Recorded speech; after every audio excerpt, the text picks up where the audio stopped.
तो ट्राई भी नहीं किए क्या? देखे भी नहीं। गलत बात है बहुत, ऐसे फिर डिले होगा। आप लोग का एग्जाम जनवरी में चले गए तो इसका मतलब ही नहीं आराम से चलोगे। सिलेबस हमको नवंबर के हिसाब से ही खत्म करना है, तभी आप बोर्ड ग्रुप अच्छे से दे पाओगे। ये सोच के चलो एग्जाम नवंबर में ही है, तो टाइम पे सिलेबस खत्म होगा, रिवीजन होगा। क्योंकि जितना डिले आप लोग का माइंड रिलैक्स हो चुका है, हाँ 2 महीना और आगे खिसक गया, ठीक है टाइम है, बिल्कुल टाइम नहीं है। जिस दिन सोचे टाइम है तभी से आपका टाइम खत्म होना चालू। चलो देखो, a firm has purchased a plant to manufacture a new product. ठीक है भाई, बनाओ नया product. The cost data are given below.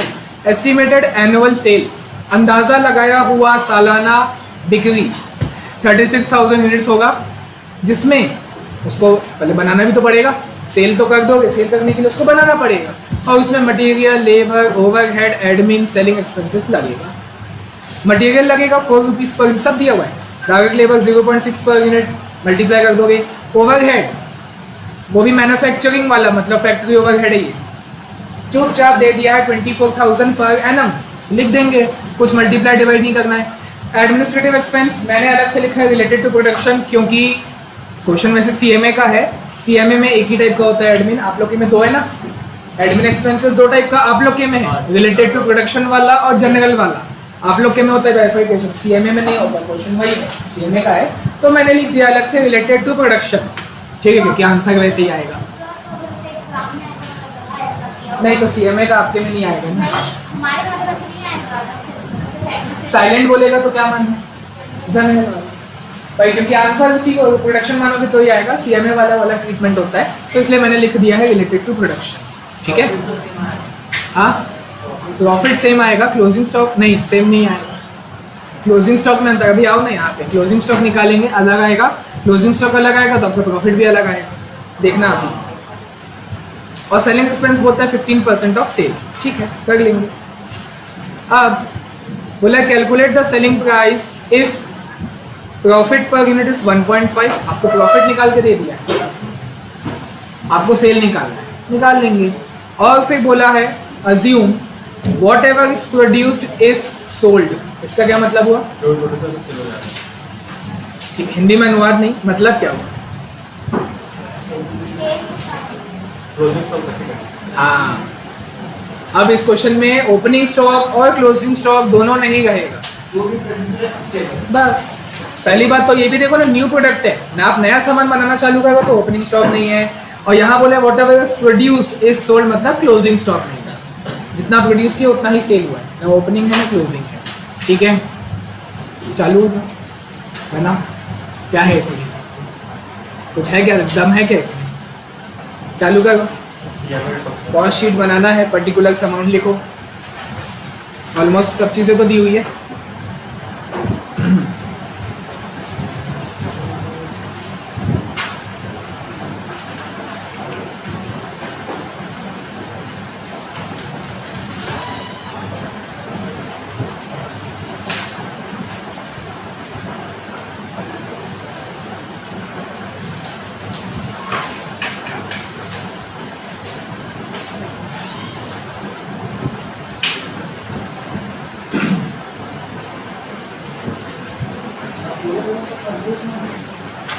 बिल्कुल, ये सीएमए का स्कैनर है कि सीए के स्कैनर में भी क्वेश्चन आ गया? सीए का स्कैनर है, क्वेश्चन सीएमए का है।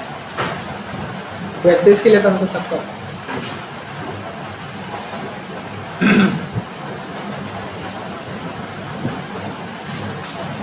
क्योंकि जो 1.8 वाला है वो भी सीएमए वाला है, और वो बना के बताओ। इसमें प्रॉपर बनाओगे, क्योंकि सब अलग अलग दिया है ना, मटेरियल दिया है, लेबर दिया है, ये आपका फैक्ट्री ओवरहेड है, ऑफिस ये admin overhead, related to production वाला, ऑफिस सेलिंग और ओवरहेड सब दिया हुआ है, तो आप प्रॉपर सीक्वेंस फॉलो करोगे। 5 हेड्स हम दिखाएंगे अलग अलग। 36,000 ना, हाँ।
लाइन कॉस्ट तक किसी को दिक्कत?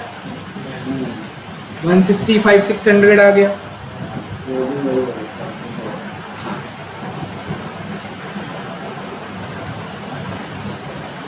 WIP कुछ है नहीं, बस इसी को जोड़ के 189 600 आपका फैक्ट्री कॉस्ट। फैक्ट्री कॉस्ट के बाद 5 चीज़ें जोड़ी जाती है। गुनगुन बताओ पांचों। फैक्ट्री कॉस्ट के बाद 5 चीज़ें कौन कौन सी? ठीक है,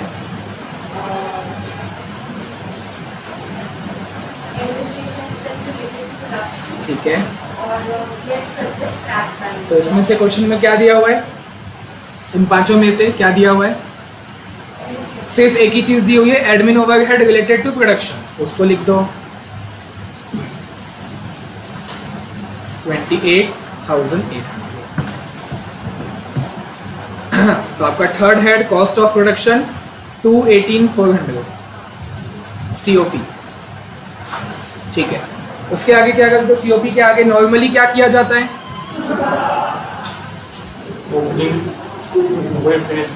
opening finish goods, closing finish goods adjust किया जाता है, जो कि नहीं है। तो एक लाइन छोड़ के चौथे हेड को बोल देना COGS। भाई तू तो सेम है, यानी 2,18,400 ही है, as it is like COP। ठीक है, COGS के आगे क्या किया जाता है? हाँ, तो क्या किया, क्या करने से कॉस्ट ऑफ सेल आता है? नहीं, वो तो हो गया।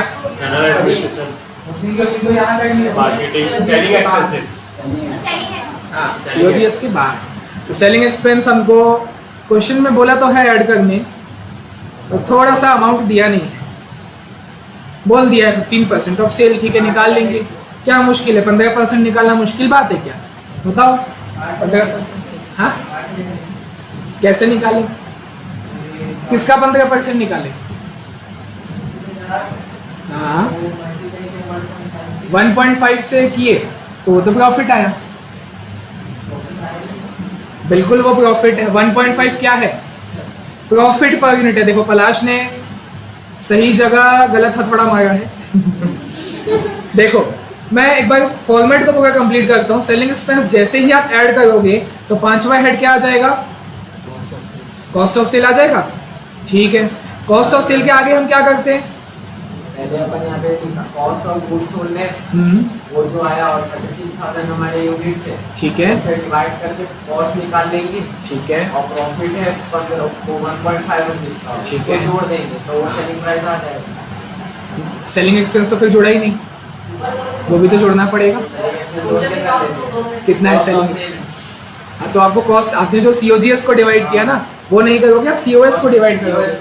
COS नहीं आ सकता क्योंकि सेलिंग एक्सपेंस हमको अभी नहीं पता है, वो 15% सेल का है। बिल्कुल वही करना पड़ेगा। कितना सेलिंग एक्सपेंस? जोर से बोलो, कितना बोले पैसे? दिख तो रहा नहीं है, कहाँ है, कहाँ है, कहाँ? हाँ, ये मैं निकाल लेता हूँ। 2470 का 15%, कितना? नहीं ना। चलो देखो एक बार सामने देखो, तब आप लोग सोच पाओगे। कॉस्ट ऑफ सेल के आगे क्या किया जाता है? प्रॉफिट के लिए जगह छोड़ के हम सेल क्वेश्चन में दिया होता था उसको लिख देते थे, पर अभी थोड़ा सा उल्टा है। ठीक, हाँ, आपको प्रॉफिट दिया हुआ है क्वेश्चन में, सीधा सीधा परोस के क्वेश्चन में प्रॉफिट दे दिया। कहाँ है? यहाँ है। सेलिंग प्राइस आपको कैलकुलेट करना है। कैलकुलेट द सेलिंग प्राइस आप कर करोगे। If profit per unit is 1.5, profit आप 1.5 कमा रहे हो, 1 यूनिट का कमा रहे हो, कितने यूनिट्स बेचे हो? 36,000 कर दो इंटू 1.5, 54,000 का प्रॉफिट है, आपको सेल निकालना है। यहाँ बता देंगे 36,000 इंटू 1.5 कर देंगे। हाँ, अब वहाँ पे आप थोड़ा सा फंस चुके हो यहाँ पे, क्योंकि देखो जब तक आप सेलिंग एक्सपेंस ऐड नहीं करोगे आपका कॉस्ट ऑफ सेल नहीं आएगा, कॉस्ट ऑफ सेल में प्रॉफिट ऐड नहीं करोगे तो सेल भी नहीं आ पाएगा, और सेल नहीं आ पाएगा तो सेलिंग एक्सपेंस भी नहीं आ पाएगा, क्योंकि जो सेलिंग एक्सपेंसेस है क्वेश्चन में बोल के रखा है कि 15% ऑफ सेल है, तो मतलब ये वही चक्रव्यूह में फंस गए।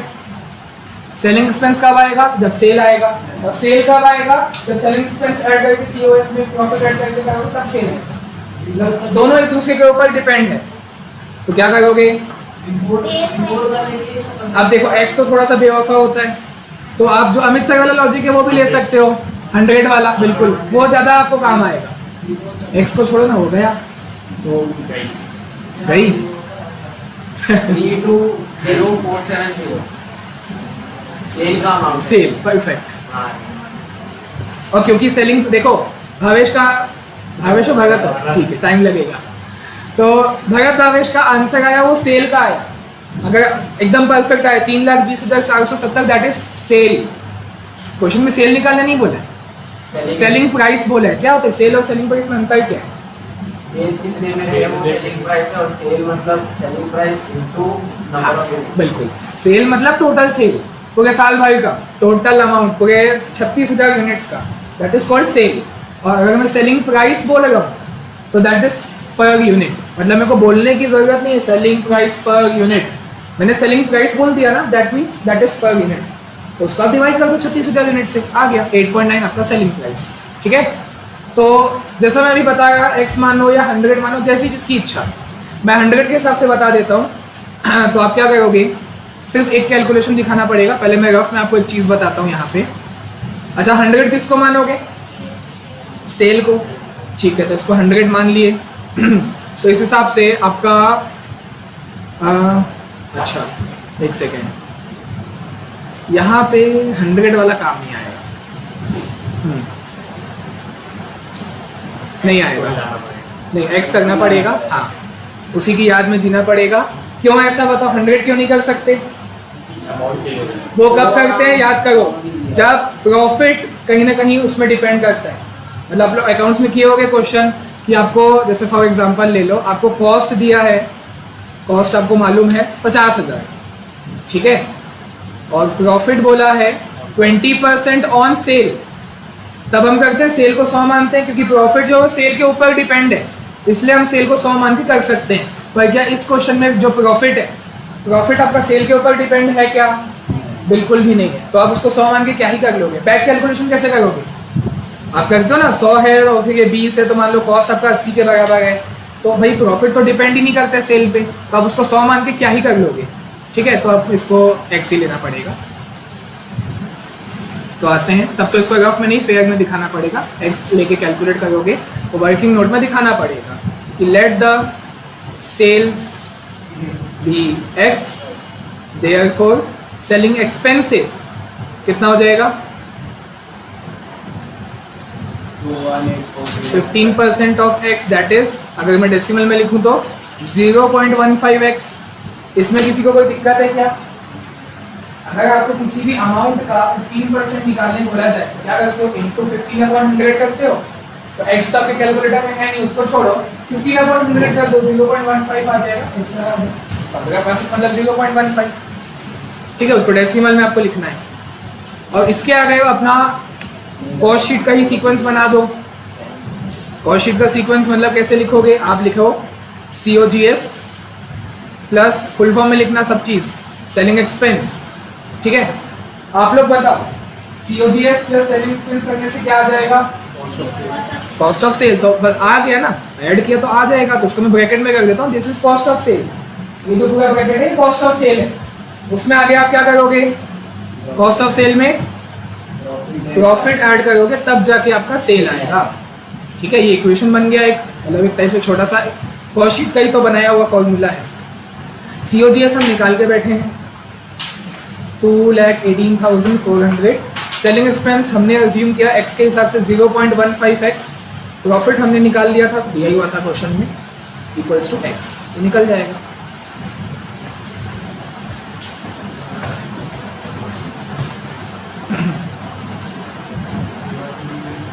$272 $400 दोनों को ऐड किया और वहाँ जाके माइनस, ये सब कर लोगे ना, इधर उधर डिवाइड मल्टीप्लाई करना है बस।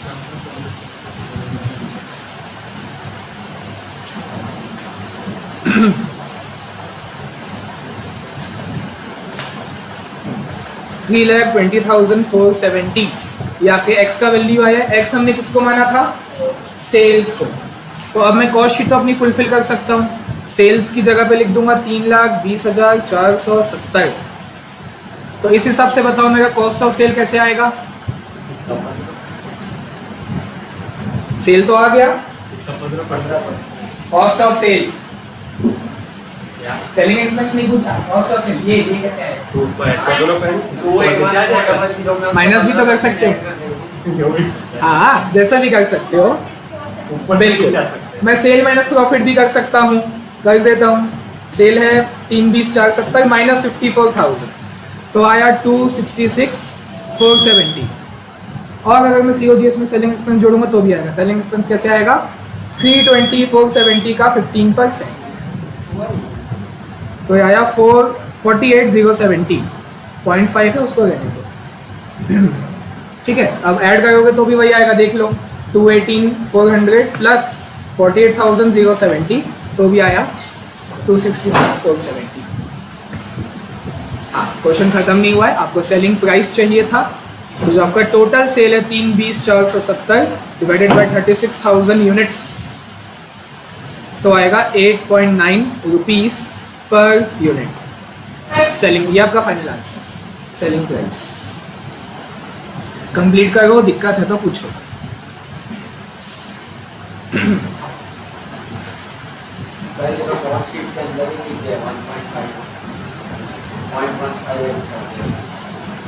हाँ वैसे भी कर सकते हो, सब चलेगा। प्रेजेंटेशन पूरा आपके ऊपर है, बस लॉजिकल होना चाहिए और फाइनल आंसर आना चाहिए, है ना। ऐसा कोई फिक्स्ड प्रेजेंटेशन नहीं है। ऐसे बहुत सारे क्वेश्चंस में दिखाऊंगा, 15 चैप्टर है, हर क्वेश्चन में दिखाऊंगा। फॉर प्रेजेंटेशन आप अपने तरीके से थोड़ा बहुत चेंज कर सकते हो, बस लॉजिकल होना चाहिए। हाँ तो ऐसा हो गया एग्जामिनर को बोला कि x का वैल्यू डाल दे और निकाल दे।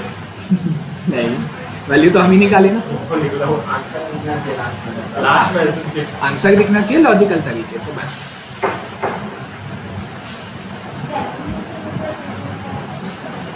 देखो पहले तो ये समझ आया कि ये दोनों एक दूसरे के ऊपर डिपेंड था। हम x क्यों लिए? ज़बरदस्ती लेना पड़ा क्योंकि सेलिंग एक्सपेंस निकलेगा सेल का 15%। क्वेश्चन में बोला है कि भाई जो सेलिंग एक्सपेंस है विच इज़ 15% ऑफ सेल, और जब तक आप उसको सेलिंग एक्सपेंस को ऐड नहीं करोगे तो आपका सेल कैसे आएगा? और सेल नहीं आएगा तो उसका 15% ऑफ सेलिंग एक्सपेंस कैसे निकालोगे? दोनों एक दूसरे के ऊपर डिपेंड है, पहले आप तो पेंडिंग। तो मैंने क्या किया, रफ किया, वर्किंग नोट में आया, बोला let the sales be x। Total sale जो है उसको x मान लो, टोटल सेल है ना, सेल मतलब टोटल सेल। और सेलिंग एक्सपेंस अब मैं निकाल सकता हूँ क्वेश्चन के हिसाब से। क्वेश्चन में क्या कहा गया था? 15% ऑफ सेल, तो मैंने सेल को x माना तो उसका 15% ये होगा 0.15x। अब मुझे सेल भी मेरे असम्पशन के हिसाब से x के बेसिस में मुझे सेल भी पता चल गया है और सेलिंग एक्सपेंस भी पता चल गया, तो बस अब मैं बना सकता हूँ अपना ये इक्वेशन। फिर COGS तक तो हम पहुंच चुके थे, हाँ इसके पीछे मत चले जाना। COGS तक तो हमारा अमाउंट आ चुका है, उसमें आप सेलिंग एक्सपेंस जोड़ोगे एज यूजुअल, तो ब्रैकेट क्लोज किया ये समझाने के लिए कि ये कॉस्ट ऑफ सेल आ गया। COGS में सेलिंग ओवरहेड जोड़ते हो तो कॉस्ट ऑफ सेल आ जाता है, उसमें प्रॉफिट जोड़ोगे तो सेल आ जाता है। वैल्यू पुट की x की वैल्यू आ गई, मतलब टोटल सेल की वैल्यू है, उसको यूनिट से डिवाइड किया सेलिंग प्राइस आ गया, ये फाइनल आंसर। ठीक है, और ये बताओ मतलब उसको सिंपली ऐड किए बस, है ना, इसको ऐड किए उसको वहाँ लिखा है।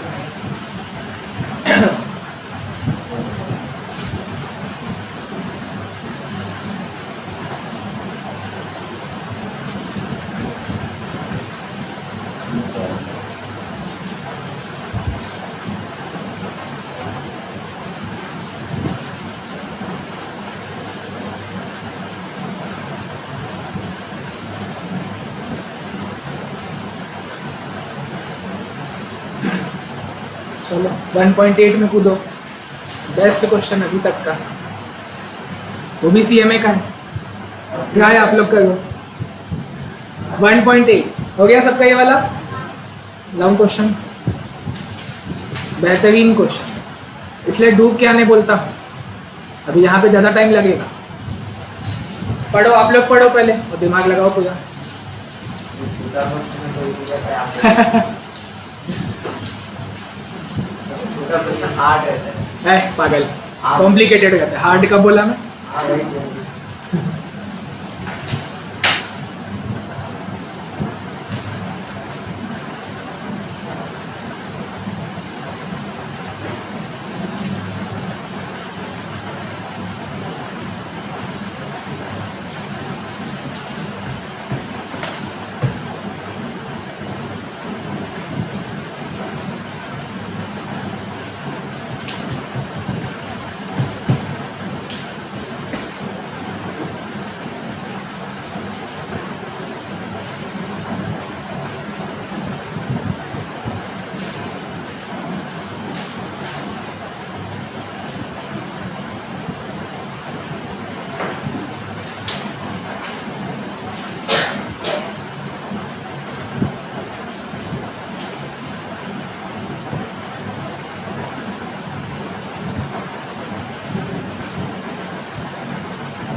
फाउंडेशन का मैथ्स याद होना चाहिए तो ये बनेगा।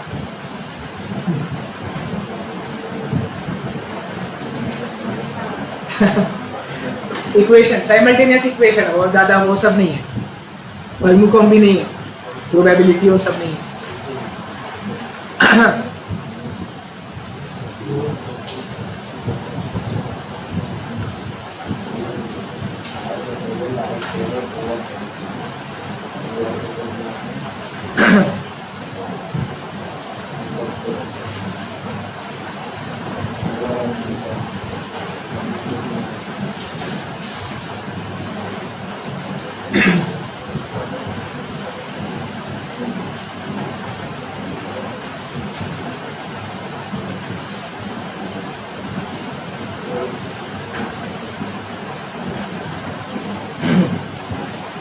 क्वेश्चन समझ आया क्या बोल रहा है और क्या निकालना है? चलो एक बार मैं भी पढ़ता हूँ, आप लोग ट्राई करो और समझने का। देखो, the cost structure of an article, costing में पूरे 15 चैप्टर में एक एक शब्द को आपको ध्यान से पकड़ना है। कॉस्ट का स्ट्रक्चर दिया हुआ है, एक आर्टिकल का दिया हुआ है, ये ध्यान देना, टोटल नहीं है, एक पीस का है, ठीक है। द सेलिंग प्राइस, देखो फिर से सेलिंग प्राइस पे फोकस डालो। सेलिंग प्राइस मतलब वो भी एक पीस का, बिल्कुल एक पीस का कॉस्ट है, एक पीस का सेलिंग प्राइस है, ठीक है। सेलिंग प्राइस बोल दिया, अभी तो मैंने बताया था पिछले क्वेश्चन में, सेलिंग प्राइस बोलेगा मतलब वो पर यूनिट का बात कर रहा है, ठीक है। और कॉस्ट भी आपको एक यूनिट का दिया हुआ लिखा है, एन आर्टिकल, एक आर्टिकल का है, ठीक है। और सेलिंग प्राइस बोल दिया मतलब वो भी एक ही का सेलिंग प्राइस है, 60,000, 60,000 सेलिंग प्राइस है, कॉस्ट नहीं है, ठीक है। ऐसे अच्छे से देखो ना, बीच में कॉमा भी है, एक एक ग्रामेटिकल सब चीज़ों को देखना है। The cost structure of an article, comma, the selling price of which is 60,000 is as follows. Selling price उस बंदे का 60,000 है, उस यूनिट का, ठीक है। कॉस्ट कितना है, कॉस्ट प्राइस वो आपको नहीं पता है, एक आर्टिकल की कॉस्ट आपको नहीं पता है, उसका बाइफर्केशन पता है। कॉस्ट स्ट्रक्चर का मतलब होता है उसका जो एलिमेंट्स ऑफ कॉस्ट है, एलिमेंट्स ऑफ कॉस्ट क्या होगा, मटेरियल, लेबर, ओवरहेड, वो आपको मालूम है 50%, 20% और 30%। 50, 20, 30 किसका? मेजोरिटी लोग कर देते हैं हमेशा हर अटेम्प्ट में 60,000 का 50, 20, 30 निकाल देते हैं। भाई वो कॉस्ट का स्ट्रक्चर है तो आप कॉस्ट का 50%, 20% निकालोगे, और 60,000 तो सेलिंग प्राइस है, आप उसका 50, 20, 30 नहीं निकाल सकते बिल्कुल भी, आपको कॉस्ट का निकालना है, उसके लिए आपको ये वाली कॉस्ट पता होनी चाहिए, फिर उसका आप 50, 20, 30 कर सकते हो। ठीक है, आगे पढ़ते हैं। मतलब यहाँ पे हम अभी अटके हुए हैं कि आपको इंडिविजुअल आप एलिमेंट्स ऑफ कॉस्ट अभी नहीं बता सकते, क्योंकि हमको ओवरऑल कॉस्ट नहीं मालूम है, तो कैसे निकालोगे, उसका 50 नहीं निकल पाओ। आगे आओ, आगे बोलते देखो, ये आपका क्वेश्चन का पहला पार्ट हुआ कि भाई एट प्रेजेंट, ये देखो मैं यहाँ लिख देता हूँ, एट प्रेजेंट ये सब बातें हैं, 60,000 उसका सेलिंग प्राइस है, जो भी उसका कॉस्ट है उसके 3 एलिमेंट्स का परसेंट हमको दिया हुआ है, दैट इज एट प्रेजेंट। अब आगे क्या होने वाला है, N increase of 15% in cost of material, 25% in cost of labour is anticipated. मतलब आने वाले समय में, आने वाले फ्यूचर में, अभी तो ये है 50, 20, 30, जो भी होगा, जो भी उसका अमाउंट होगा हम नहीं निकाल सकते अभी, जो भी होगा, मटेरियल उसका 15% बढ़ जाएगा, लेबर जो भी होगा उससे वो 25% बढ़ जाएगा, और ओवरहेड में कोई चेंज नहीं होगा, assume no change in overhead. ये फ्यूचर की बात कर रहे हैं, तो मैं यहाँ लिख देता हूँ इन फ्यूचर। ठीक है, बीच में मैंने पार्टीशन भी कर दिया ना, वो प्रेजेंट और इन फ्यूचर है। अब आगे बोलता है, देखो आप लोग सोचो ना, कॉस्ट क्या हो गई है फ्यूचर में, कॉस्ट क्या होने वाली है, बढ़ने वाली है। आप लोग मुझे बताओ, अगर आपकी कॉस्ट बढ़ जाती है और सेलिंग प्राइस कांस्टेंट रहेगा, जितना सेलिंग प्राइस 60,000 है वो 60,000 ही रहेगा, और कॉस्ट बढ़ जाएगी तो प्रॉफिट क्या होगा, वही लिखा है।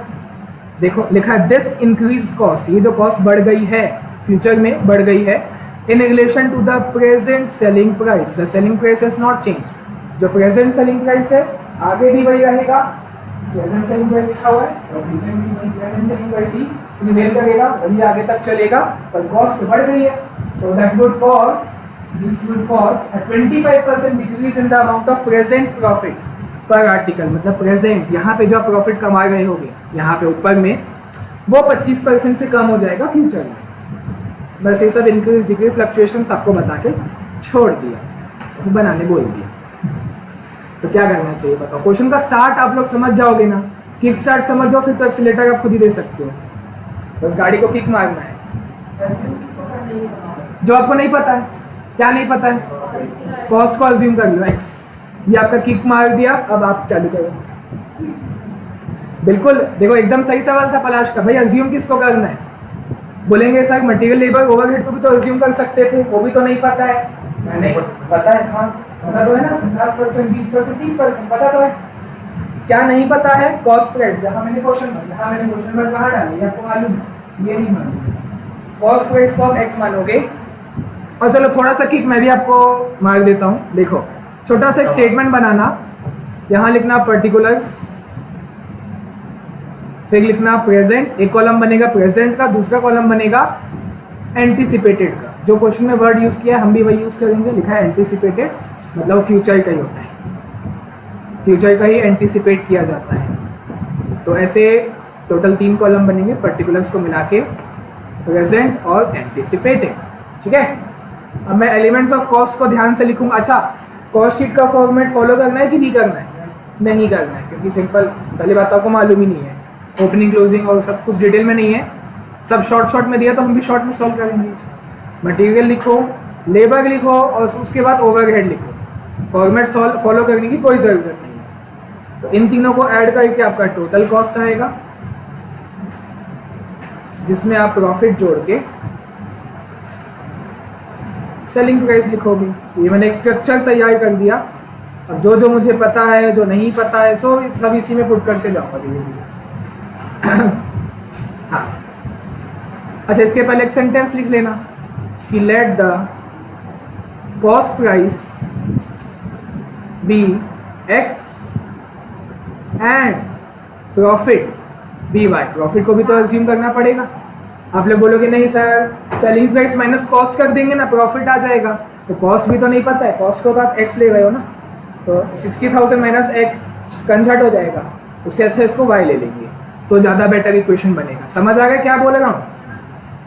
कॉस्ट को तो x लेंगे, वो समझ आ गया, क्योंकि इनको नहीं मालूम।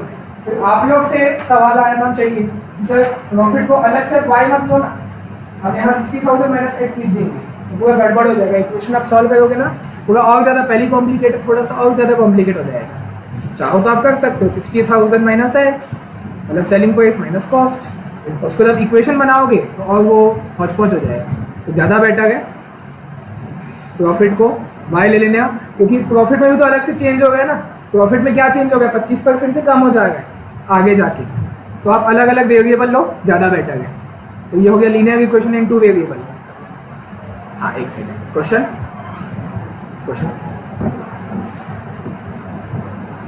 हाँ चलो आप लोग करो आगे। हो गया मेरा किक मारना हो गया।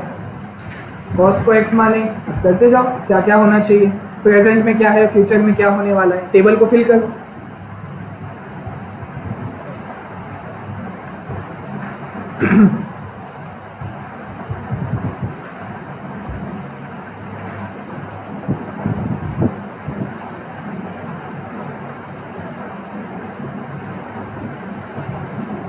प्रेजेंट कॉस्ट को मैंने x ले लिया और प्रेजेंट प्रॉफिट को मैंने y ले लिया। अब क्योंकि मुझे कॉस्ट x मालूम चल चुका है, 50% 0.5, 20% 0.2 और 30% 0.3 x। ठीक है, तो ये देखो ना प्रेजेंट वाला तो मेरा कंप्लीट हो गया, प्रेजेंट वाला पूरा ये कॉलम मेरा कंप्लीट हो गया, कुछ भी नहीं बचा इसमें। एंटीसिपेट वाले में आते हैं। तो एंटीसिपेटेड क्या किया गया है, मटेरियल में क्या चेंज होने वाला है। हाँ मटेरियल जो है टोटल नहीं, मतलब इंडिविजुअल आप बढ़ाओगे। Material an increase of 15% in cost of material, 25% in labour and no change in overhead. तो देखो मटेरियल अभी आपका कितना है, बोले सर 0.5x है। तो x कैसे दबाओगे, कैलकुलेटर में मत दबाओ ना, हाँ आगे लिख देना x 0.5। अभी न्यूमेरिकल आपसे सिंबल्स को देखो, आते हैं ऐसे डाउट आते हैं, सर 0.5x है, इसको मैं कैसे बढ़ाऊंगा, x को वही करने दो ना भाई। आप 0.5 लिखो कैलकुलेटर में, प्लस कर दो 15%, तो आया 0.575x, आगे लगा दो x। वैसे लेबर है 0.2, कितने से बढ़ेगा, 25% से बढ़ेगा लेबर, प्लस कर दो 25%, तो आया 0.25 और आगे x लगा देना। ठीक है, और ओवरहेड में क्या है, नो चेंज है, तो आप यहाँ लिख दो 0.3x एज इट इज लिख दो, there is no change in overhead.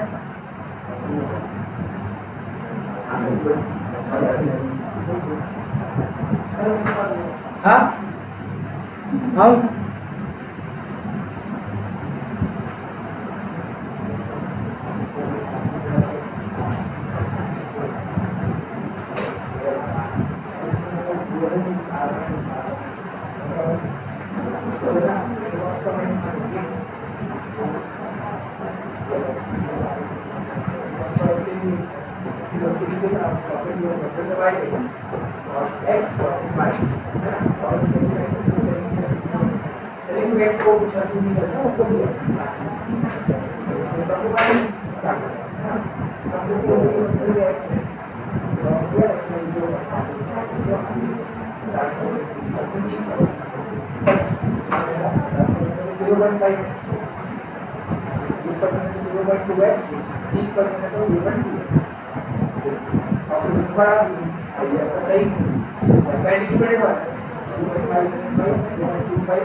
Hundred हम तब लेंगे ना जब प्रॉफिट डिपेंड करेगा सेलिंग प्राइस। तो देखो आपका नया कॉस्ट पता चल जाएगा कितना, 14 ना। हाँ ठीक है, सेकेंड पॉइंट देखो, फर्स्ट आ गया आप लोग का, बढ़िया। हाँ देखो 20, ठीक। टोटल कॉस्ट मेरा एंटीसिपेट प्लस कर दो ना, 0.575 प्लस 0.25 प्लस 0.3, तो आया 1.125x। ठीक है, और प्रॉफिट में क्या चेंज रहेगा, प्रॉफिट को y लिख दो एज इट इज, 25% कम हो जाएगा क्योंकि कॉस्ट बढ़ गई है, पर जो प्रेजेंट सेलिंग प्राइस है वही आगे भी प्रिवेल करेगा, तो जाहिर सी बात है कि आपका प्रॉफिट कम हो जाएगा। बोले कितना, क्वेश्चन में दिया है 25%। हाँ तो हाँ y तो है नहीं कैलकुलेटर में, क्या करोगे, यहाँ पे कुछ कांस्टेंट नहीं मतलब 1 होता है ना, इस नंबर नहीं मतलब 1 है, तो कैलकुलेटर में क्या करेंगे 1 माइनस 25%, तो आएगा 0.75। कैलकुलेटर में यही बटन आपको दबाना है, 1 लिखना माइनस 25% का बटन दबा देना तो 0.75 ये y हो जाएगा। ठीक है, अब क्या करना है इसके आगे? तो अभी आप गाड़ी ठंडी पड़ गई, किक तो मार दिए। हाँ, आपके पास 2 इक्वेशन मिल गया है, ये हमने प्रेजेंट और एंटिसिपेट किया, क्यों किया? Time pass. x plus Y equals to 60,000, ये हमने किया ना, x plus Y equals to 60,000, ये इक्वेशन नंबर 1। ठीक है, और ये दोनों को प्लस करके इक्वेशन नंबर 2, मतलब 1.125x plus 0.75y equals to 60,000, ये आपका इक्वेशन नंबर 2। बस यहाँ काम आएगा आपका फाउंडेशन का मैथ्स, साइमल्टेनियस इक्वेशन। सबसे ज़्यादा बेस्ट मेरे को तो लगता है एलिमिनेशन मेथड सबसे बेस्ट है। ठीक है, और जो मैं करना चाहूँ, आप x को मैं y को करता हूँ, मुझे y को एलिमिनेट करना है, तो y को करने के लिए क्या करना पड़ेगा? y का जो ये कांस्टेंट है 0.75, उसको उठा के मुझे इक्वेशन 1 के हर एक आइटम से मल्टीप्लाई करना पड़ेगा। ये आता है ना सबको एलिमिनेशन? मतलब देखो, अब मैं फिर से नीचे लिखूंगा, अगर मैं 0.75 को मल्टीप्लाई करता हूँ हर एक आइटम से, तो 0.75x हो जाएगा प्लस सीधा 60,000 को एलिमिनेट कर दो तो x और y का रिलेशन आ जाएगा। जैसा होता है चलता है, मेरे को ऐसा अच्छा लगता है, कैसे भी कर सकते हो। और 60,000 इंटू 0.75 40 हो जाएगा, 45 हो जाएगा। ठीक, और इसका जो कांस्टेंट है इसका तो 1 है, तो 1 को अगर मैं कहीं भी मल्टीप्लाई करूँ वो वैसे ही रहेगा, मतलब 1.125x एज इट इज रहेगा प्लस 0.75y इक्वल्स टू 60,000। ये वाला स्टेप समझ आया सबको? ठीक है, अब मैं अगर एलिमिनेशन करूँ तो क्या हो जाता है? ये माइनस, ये भी माइनस, ये भी माइनस, इसको माइनस करोगे तो एलिमिनेट 45 माइनस 60 माइनस 15 और 0.75 minus 1.125 minus 0.375x equals to minus 15, minus minus गायब, x इक्वल टू ये अपॉन ये, माइनस माइनस काट दो पहले ही, x की वैल्यू 40,000। उसके बाद putting x equals to 40,000 in equation 1। Equation 1 सबसे आसान है, ये है ना, x plus Y equal to 60,000, x और y को प्लस करोगे 60 आएगा, x पता चला क्या 40, तो y होगा 20, 40,000 plus y equals to 60,000, y equal to 20,000। तो ठीक है, अब देखो इसमें फुल मार्क्स मिलने के चांसेस भी अभी भी कम है। बोले क्यों? अभी आपने x और y के टर्म्स पे आंसर दिया है ना, उसका एग्जैक्ट नाम लिखो। x किसको माने थे? कॉस्ट को माने थे, वो आपको लिख के बताना पड़ेगा, 2 सेकेंड लगेगा, लिख के बताना है। Profit equals to 20,000। सिर्फ x y लिखने से ख़त्म नहीं होगा, आपने x y किसको माना था वो नाम आप यूज़ करके बताओ। ठीक है, समझ आया? ख़त्म करो तो ये फर्स्ट पॉइंट ख़त्म हुआ है, अभी सेकेंड भी निकालना है।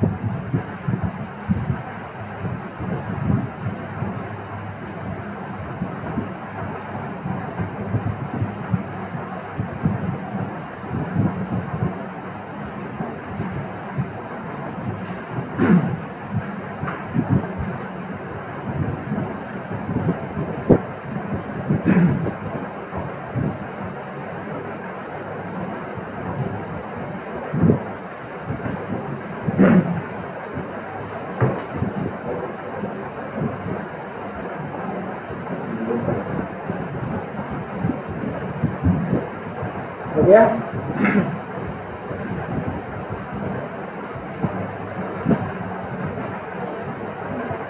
स्पीड बढ़ाओ थोड़ा।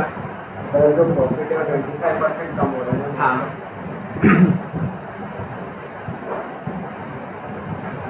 ठीक, चलो सेकंड पॉइंट क्या पूछते हैं? पहले तो पूछा था प्रॉफिट निकालो, तो वो तो आ गया 20,000। फर्स्ट क्या बोला था? प्रिपेयर स्टेटमेंट ऑफ प्रॉफिट पर आर्टिकल, तो प्रॉफिट तो आ गया पर आर्टिकल 20,000 एट प्रेजेंट। ठीक है, अब सेकंड देखो, 16% है क्या वापस नहीं नहीं, तो रिवाइज्ड बोल दिया मतलब कुछ अलग आएगा, है ना?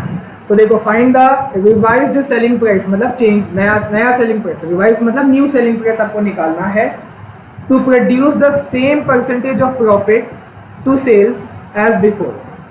यहाँ पे मैं आपको एक पहले लॉजिक लाता हूँ, तब आपको ये सेंटेंस समझ आएगा। आप लोग मुझे बताओ, अब तो x और y की पूरी वैल्यू आ चुकी है आप लोग के पास, तो आप लोग मुझे बताओ, ये जो प्रेजेंट में टोटल कॉस्ट था ये कितना आया था? 40,000 आया था। तो ये जो है 1.125x जो after the increase in cost है, तो वो कितना आएगा बताओ? 45, 40 था ना, 1.125, ठीक है। तो देखो मैं से अभी रफ में आपको समझा वो सेंटेंस समझा कि बोला क्या है सेकंड वाले में। अभी एट प्रेजेंट आपका ये टोटल कॉस्ट यानी कि जो एक्स की वैल्यू थी आप लोगों ने निकाली कितना? 40,000। तो जो एंटीसिपेटेड है कि भाई मटेरियल बढ़ जाएगा, लेबर बढ़ जाएगा, ये बढ़ जाएगा, तो हमने ओवरऑल तो निकाल के ही रखा है 1.125x, बस उसको 1.125 से मल्टीप्लाई करना तो आपका नया वाला टोटल कॉस्ट आ जाएगा, मटेरियल लेबर ओवरहेड मिला के नया वाला टोटल कॉस्ट आ जाएगा 45,000। ठीक है, अब देखो अब क्या बोलता है, ये समझ आया? 45 हमारे काम आने वाला है अभी।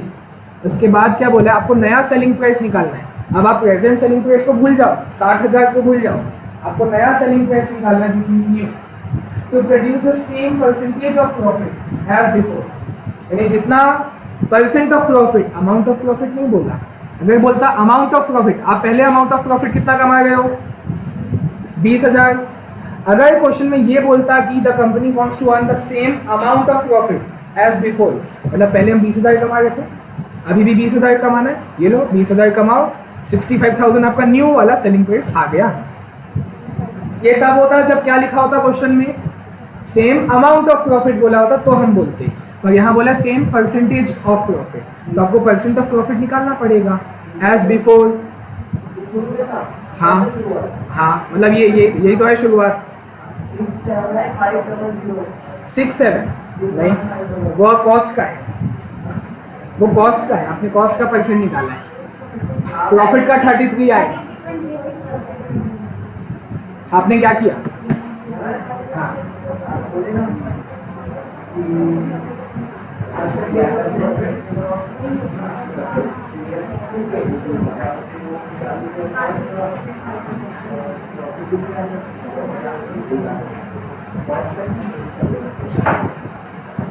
आपने गलत नहीं किया, सही है, और जैसा क्वेश्चन बोले हमको वैसे ही करना पड़ेगा। देखो आप प्रॉफिट को सेल्स के परसेंटेज पे निकालोगे या कॉस्ट के परसेंट पे? वैसे तो दोनों सही है, पर क्वेश्चन में हमको जो बोलेगा हमको वही करना पड़ेगा। तो will be the same percentage of profit to sales as before.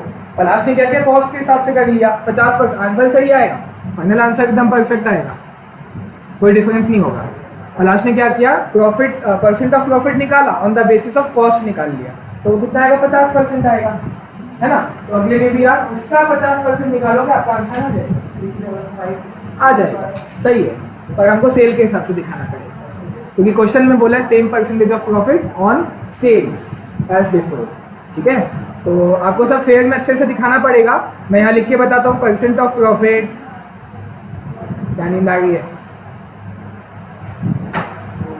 क्या बोले? नींद आ गई?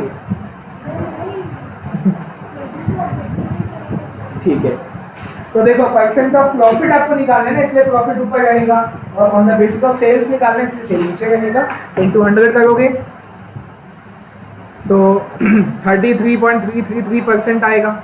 इसका मतलब क्या हुआ, इस परसेंट का क्या काम है, इसका कंक्लूजन मेरे को बताओ, क्या करूँ मैं इस 33% का? 60,000 है, 45,000 कॉस्ट है, 15,000 प्रॉफिट है, 15,000 60,000 की तो नहीं है, 60,000 की तो आपको नया निकालना है। ठीक है, मतलब करना तो वही है। आप क्या बोलेगा पलाश? 60 को तो भूल जाओ ना। ये 33.33 है ना, है ना, ये अपना क्या प्रॉफिट है, percent of profit on sale. ठीक है, ये कॉस्ट 100 मान ली, 133 ए कॉस्ट को नहीं मानोगे, 133 के बराबर होगा ना। ठीक है, क्या होगा 133 के बराबर? ये जो 60 है वो 100 के बराबर है, ठीक है, ये लो बाजू में लिख देता हूँ। 60 को 100 के बराबर कर दो, ठीक है, तो 133 से मल्टीप्लाई कर दो, आ जाएगा 100 किसको अज्यूम करूँ, कॉस्ट को या सेल को? कॉस्ट को 100 मानूं कि सेल को 100 मानूं? क्यों? कॉस्ट तो मालूम है ना, मैं उसको क्यों अज्यूम करूँ? बिल्कुल सेल को ही करना है। आप सेल को ही 100 मानोगे ना भाई, अज्यूम आप अज्यूम कर रहे हो let it the sale be 100, तो अज्यूम तो उसको करोगे ना जो आपको नहीं पता है, आपको सेल नहीं पता है, तो सेल को 100 मानोगे तो ठीक है, मैंने 100 रुपये का सेल किया, प्रॉफिट उसमें कितना कमाया, तो 100 का 33%, 33.33% हो जाएगा। उस हिसाब से कॉस्ट कितना होगा, 133 नहीं 66.67 होगा, है ना, क्योंकि मैं सेल को 100 मार रहा हूँ, तो कॉस्ट आप माइनस करके बोलोगे कॉस्ट जो है आपका 45,000 का जो कॉस्ट है उसको भूल जाओ, पुराने वाला तो भूल जाओ, तो नया निकालना, तो जो 45,000 का कॉस्ट है वो 66.67 के बराबर है। और डेसिमल पूरा लेना, जहाँ तक आपका कैलकुलेटर का स्क्रीन है, 45,000 डिवाइड बाय 66.6666 पूरा जाने दो, लास्ट में 7 कर देना और इनटू 100, 499 है तो 500, 67,500 ये आपका सेल आ गया। इसका 33.3% माइनस कर दो, क्या 33% माइनस कर दो, प्रॉफिट आ जाएगा 22,500। समझ आया? इसको आपको फेयर, चलो सब लोग फेयर में दिखाओ, मैं चेक करूंगा, ऐसे दिखाओगे कुछ मार्क्स नहीं मिलेगा, ये आप लोग के समझने के लिए मैंने बताया। अब आप लोग ट्राई करो कैसे इसको अच्छे से फेयर में प्रेजेंट करोगे, तो मैं देखूंगा। और कितने मार्क्स का है ये, सेकेंड पॉइंट 3 मार्क्स का है, तो देखे मैं कितना मार्क्स दूंगा। सेकेंड पॉइंट 3 मार्क्स का है, कॉपी में अच्छे से प्रेजेंट करो, तो मैं बता दूँ कितना मार्क्स मिलते हैं 3 में से।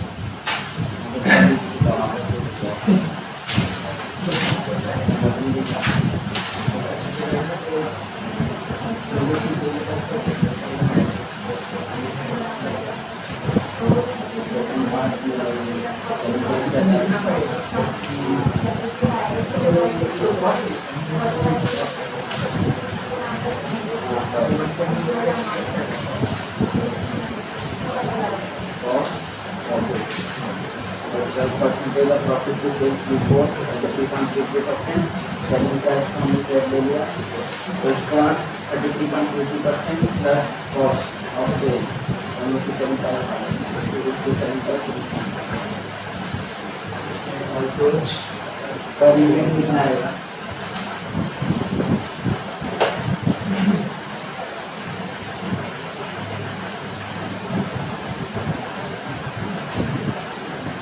जुड़वा भाई है तो आंसर नहीं जुड़वा, तो वापस से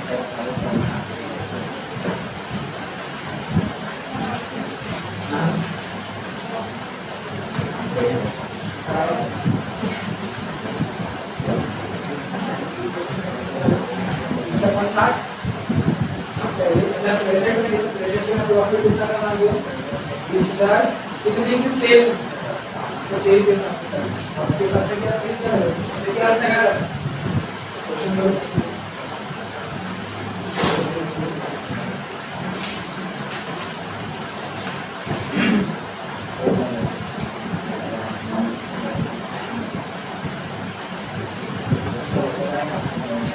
मतलब क्या है, जितना भी सेल रहेगा उसका 33% प्रॉफिट वाला ये दिक्कत है, नए वाले में सेल तो बताया ही नहीं, नया वाला सेल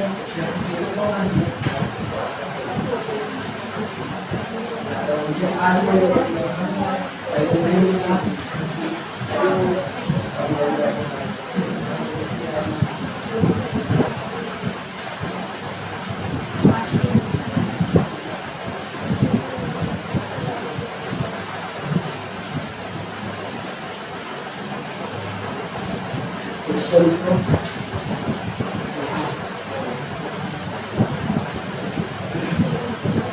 जो समझ आए बस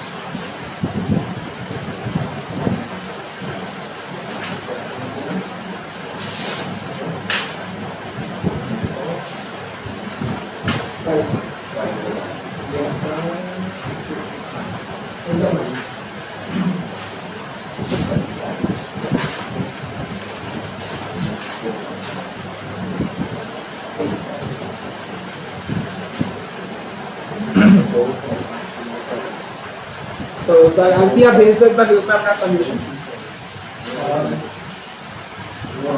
बाकी लोग देख लेंगे, खुद सब लोग बनाओ। अच्छा है, वैसे एकदम सिंपल है, शॉर्ट है, वैसा होना चाहिए।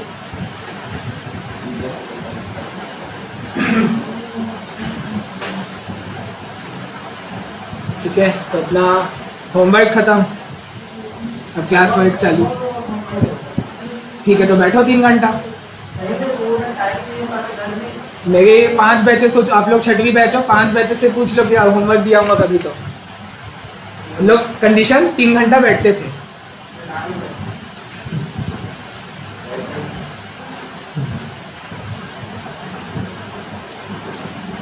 चलो अब और मस्त मस्त क्वेश्चन है, अभी ख़त्म थोड़ी हुआ है। इसको आप लोग डूब के आओगे। कौन सा? 1.4 वाला नहीं, कौन सा छोड़े थे हम लोग कल? ये 1.2। हाँ, ये तो CA का ही है वो।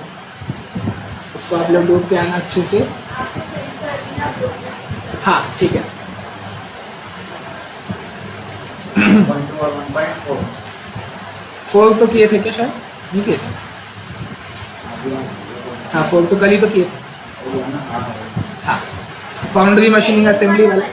सेकेंड वाला आप लोग डूब के आना। ट्राई किए हो घर पे करना? सेकंड, फोर्थ और सेवेंथ। नहीं, 4th हो गया है। 7th में क्या है? ये तो पब्लू है इसलिए मैं नहीं दिया। ये तो कैलकुलेटर में ऐसे ही हो जाएगा, देख लेना घर पे। छोटे छोटे में हम टाइम वेस्ट नहीं करते। आगे आओ, ये देखो ये भी छोटा, 2 मार्क्स CMA इंटर। हटाओ आगे। 10th बनाओ। ही मस्त क्वेश्चन।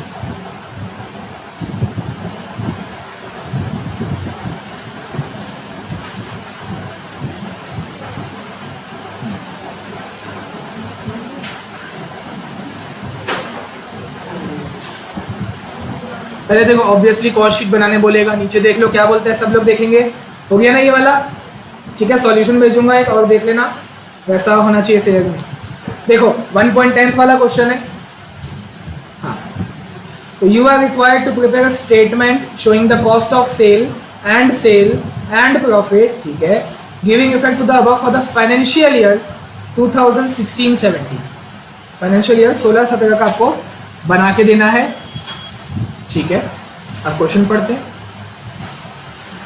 सबसे पहला लाइन और सबसे बड़ा एक्सीडेंटल पॉइंट वहीं पे है। देखो, the following information is available. आपको इन्फॉर्मेशन अवेलेबल करा दी गई है to Z limited for the financial year ending 31 March 2016।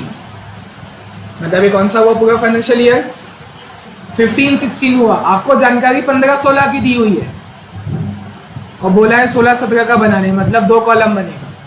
Particulars तो बना दोगे, उसके आगे 2 कॉलम बनेगा, 2015-16 का और उसके बाद 16-17 का। क्योंकि 15-16 का आपको दे दिया, ये जो है ना एक एक चीज़ दे दिया है। देख लो, कुछ निकालना नहीं है। Material, wages, factory overhead, admin overhead, selling overhead, sales, opening stock nil है, क्लोजिंग स्टॉक इतना है, WIP कुछ नहीं है। तो ये 15-16 की कॉस्ट शीट तो यहीं पे खत्म हो जाएगी। 2015-16 की कॉस्ट शीट यहीं पे खत्म हो जाएगी। 16-17 की यहाँ से चालू होगी। फॉर द ईयर 16-17 ये सब एडजस्टमेंट्स हैं, तो दूसरे साल का आप बनाना चालू करोगे। ठीक है, तो चलो फॉर्मेट बनाओ, पर्टिकुलर्स करो और 2 कॉलम 15-16, 16-17।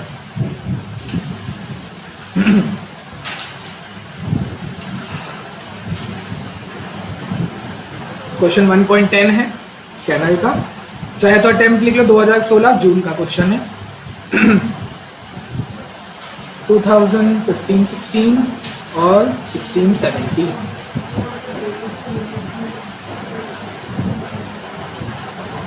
तो पहले मैं पूरा स्ट्रक्चर बना लेता हूँ। यहाँ पे आपको बताओ, सीक्वेंस फॉलो करोगे या नहीं करेंगे? सब चीज़ मतलब ऑलमोस्ट 70-80% सारी चीज़ें दी हुई है, करना ही पड़ेगा।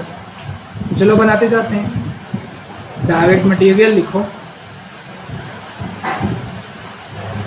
डायरेक्ट वेजेस, डायरेक्ट एक्सपेंस नहीं है।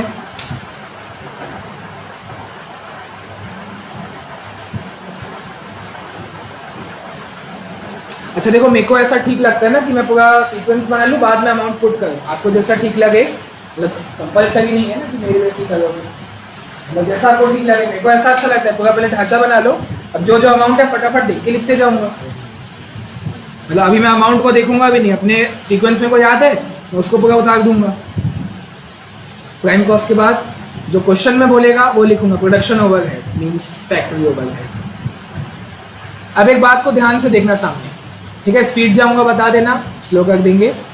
एक बात ध्यान से देखोगे तो प्रोडक्शन ओवरहेड जो है ना, ठीक है, 2,40,000 है, प्रोडक्शन ओवरहेड 240 है पर 75% वेरिएबल बताया ब्रैकेट में। अगर 75 वेरिएबल है मतलब 25% फिक्स्ड होगा, तो आप इसको दो अलग अलग लाइन में स्प्लिट करके बताओगे। प्रोडक्शन ओवरहेड लिख तो दिए, तो यहाँ पे इसका कोई अमाउंट नहीं लिखोगे, कुछ नहीं लिखोगे, उसके नीचे 75% वेरिएबल 25% फिक्स्ड ऐसे करके दिखाओगे, और फिर अमाउंट को आप यहाँ पे यहाँ पे यहाँ पे यहाँ पे दिखाओगे। ठीक है, मतलब दो लाइन आपको उसको एक्स्ट्रा देनी पड़ेगी। प्रोडक्शन ओवरहेड के नीचे दो लाइन अलग से, मतलब उसी का हिस्सा है, प्रोडक्शन ओवरहेड का ही वो हिस्सा है। 75 वेरिएबल तो 25 फिक्स्ड ऑफ प्रोडक्शन ओवरहेड। हाँ, प्रोडक्शन ओवरहेड जोड़ने के बाद WIP का एडजस्टमेंट किया जाता है, पर यहाँ बोल दिया है नो WIP, ओपनिंग इधर क्लोजिंग कुछ नहीं है। तो आपका सेकेंड हेड आ जाएगा फैक्ट्री कॉस्ट।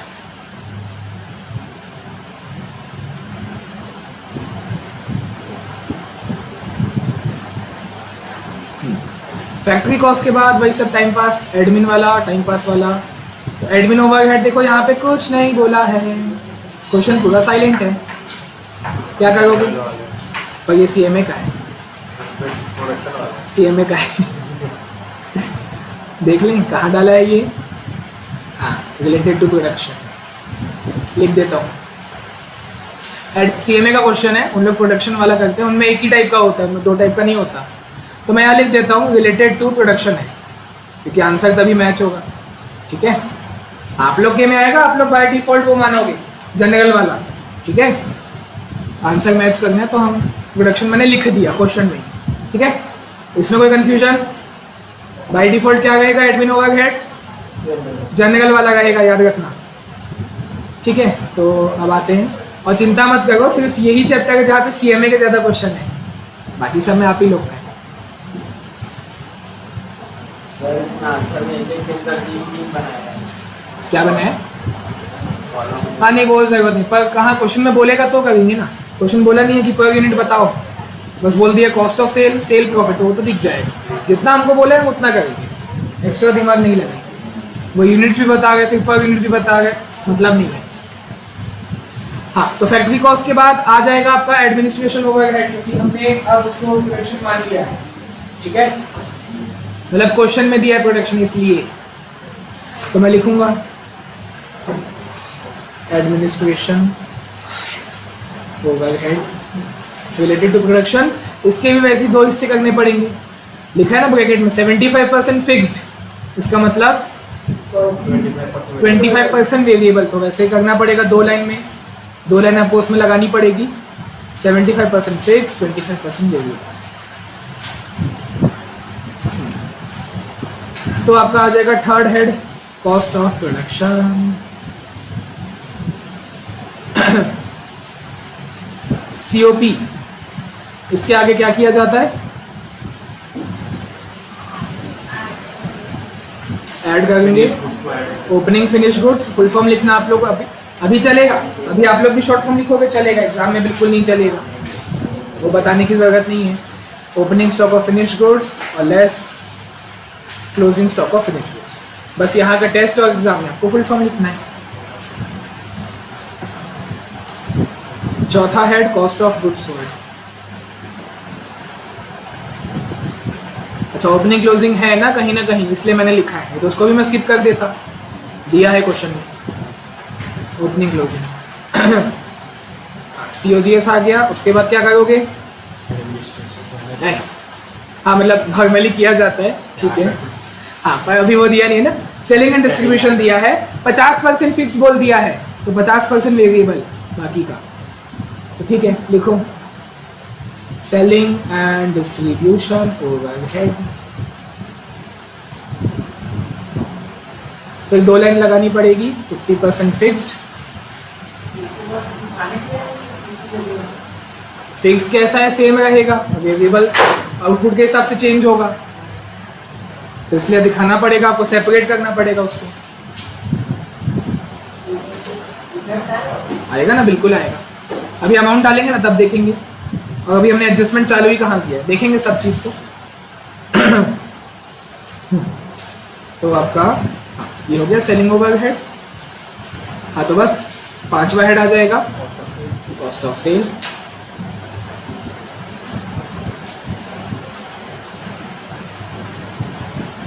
प्रॉफिट के लिए जगह छोड़ के सेल।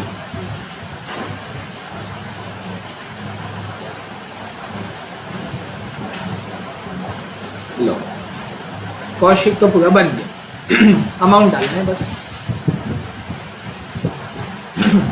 तो इसमें भी अब मुझे जो बेटर लगता है, जैसा आप लोग को बेटर लगेगा आप वैसा कर सकते हो। मुझे जो अच्छा लगता है मैं पहले 15-16 का पूरा पुट कर दूँगा, बाद में 16-17 में आऊँगा। तो 15-16 में सब तो दिया हुआ है, इसीलिए तो जो दिया हुआ है उसको पहले फटाफट ख़त्म करो। तो मटेरियल आपको दिया है, देखो लिखते जाओ फटाफट। 345, फिर वेजेस है 390, दोनों को प्लस करोगे 735 प्राइम कॉस्ट, ठीक है। फिर प्रोडक्शन ओवरहेड आपको क्वेश्चन में मुझे दिया हो 2,40,000, और आप 240 लिखोगे क्या, मतलब ओवरऑल तो 240 ही होगा, पर आप उसके दो हिस्से करके लिखोगे। 2,40,000 का 75% वेरिएबल और उसी 240 का 25% फिक्स्ड, है ना। 75-25 निकाल के लिखोगे। 2,40,000 का 75% 180 वेरिएबल, तो बाकी जो बचा 60,000 फिक्स्ड। ओवरऑल वो 240 ही हुआ, घुमा फिरा के ऐड करो तो वही हो जाएगा ना। किए ऐड 975, ठीक। सेम एडमिन को भी वैसे ही करना है। एडमिन ओवरहेड 120 है, 75% फिक्स्ड, 90,000 है वो फिक्स्ड है, तो बाकी का जो बचा 30,000 वेरिएबल है। घुमा फिरा के टोटल तो 120 ही हुआ, जोड़ दो 1095। हाँ यहाँ तक पहुँचो पहले सब लोग।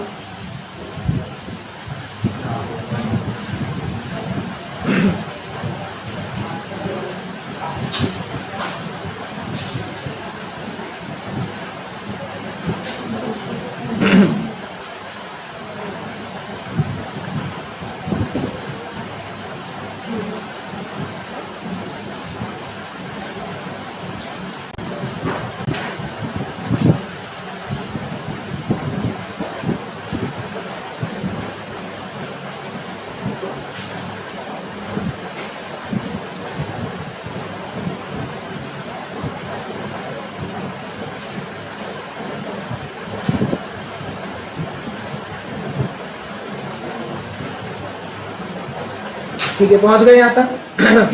तो बताओ ओपनिंग फिनिश गुड्स कितना है, नील है, तो फिर हमने लिखा क्यों है, मैं उसको स्किप कर दे, लिखता ही नहीं ना, टाइम वेस्ट। हाँ बिल्कुल, तो यहाँ भले नील है तो आप नील ही लिख दो, जीरो लिखोगे नील, एक ही मतलब है। Closing stock of finish goods देखा जाए तो मेरे को 5,000 यूनिट्स बोले, यूनिट्स उसको थोड़ी जाके माइनस करूँगा, उसका मुझे वैल्यू निकालना पड़ेगा। कैसे निकालेंगे, COP का प्रपोर्शनेट कर दोगे, बिल्कुल बिल्कुल। तो ये जो कॉस्ट ऑफ प्रोडक्शन है 10,95,000 है। हिंदी में अनुवाद करो ना, कॉस्ट ऑफ प्रोडक्शन मतलब प्रोडक्शन करने का खर्चा, कितने यूनिट्स प्रोडक्शन करने का खर्चा, कितने यूनिट्स आपने बनाए हैं। हाँ चलो बाकी लोग बताएं। इशिका ने जो बोला चलो बोल दिया, कोई सुना नहीं, अच्छी बात है। बाकी लोग बताएं कितना यूनिट्स आपने प्रोड्यूस। हाँ 10 है और बचे हुए 5 है, तो 15 बने। ठीक है कैलाश, आपने सेल 10,000 किया, मतलब सेल करने के बाद भी जो अनसोल्ड स्टॉक है उसी को तो क्लोजिंग स्टॉक बोलते हैं, जो अनसोल्ड है 5,000 बनाया तो आप ही नहीं होगा ना, मतलब आपने 15,000 बनाया होगा तभी तो 10,000 बेचने के बाद भी 5,000 क्लोजिंग में पड़ा हुआ, मतलब आपने 15,000 बनाया होगा। तो अगर मैं पूछूं कि जो 10,95,000 है वो कितने यूनिट्स का है, 15,000 का है, डिवाइड बाय 15,000 और क्लोजिंग पर यूनिट आ गया 73। एक यूनिट को बनाने का खर्चा है 73 जो डिवाइड करने से आया, और क्लोजिंग स्टॉक कितना है 5,000, मल्टीप्लाई करके 5,000 से, तो वो कैलकुलेशन आपको दिखाना पड़ेगा। 1095 डिवाइडेड बाय 15 जो आपने प्रोडक्शन किया इनटू 5,000 जितने का आपको निकालना है ना। ये वही हो गया ना प्रपोर्शनेट वाला कि 1095 15,000 के बराबर है, तो इंटू 5,000 का कितना, इंटू 5,000 का 3,65,000 जो कि माइनस होगा 1095 में से 730 आपका कॉस्ट ऑफ गुड्स सोल्ड। ठीक है, फिर उसमें आगे आता है सेलिंग एंड डिस्ट्रीब्यूशन जोड़ेंगे। 1,60,000 बोल तो रहा है पर 50% फिक्स्ड है, तो 50 वेरिएबल यानी 80-80।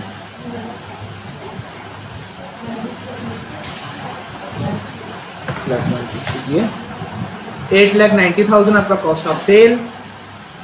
ठीक है, प्रॉफिट के लिए जगह छोड़ेंगे क्योंकि सेल आपको मालूम है, सेल आपने 10,000 जो किया है वो 15,50,000 में सेल किया, आपको मालूम है, टोटल सेल दिया हुआ 15,50,000 माइनस करके प्रॉफिट आ जाएगा 6,60,000। ओके, पहले साल का कॉस्ट शीट खत्म, 6,60,000 का प्रॉफिट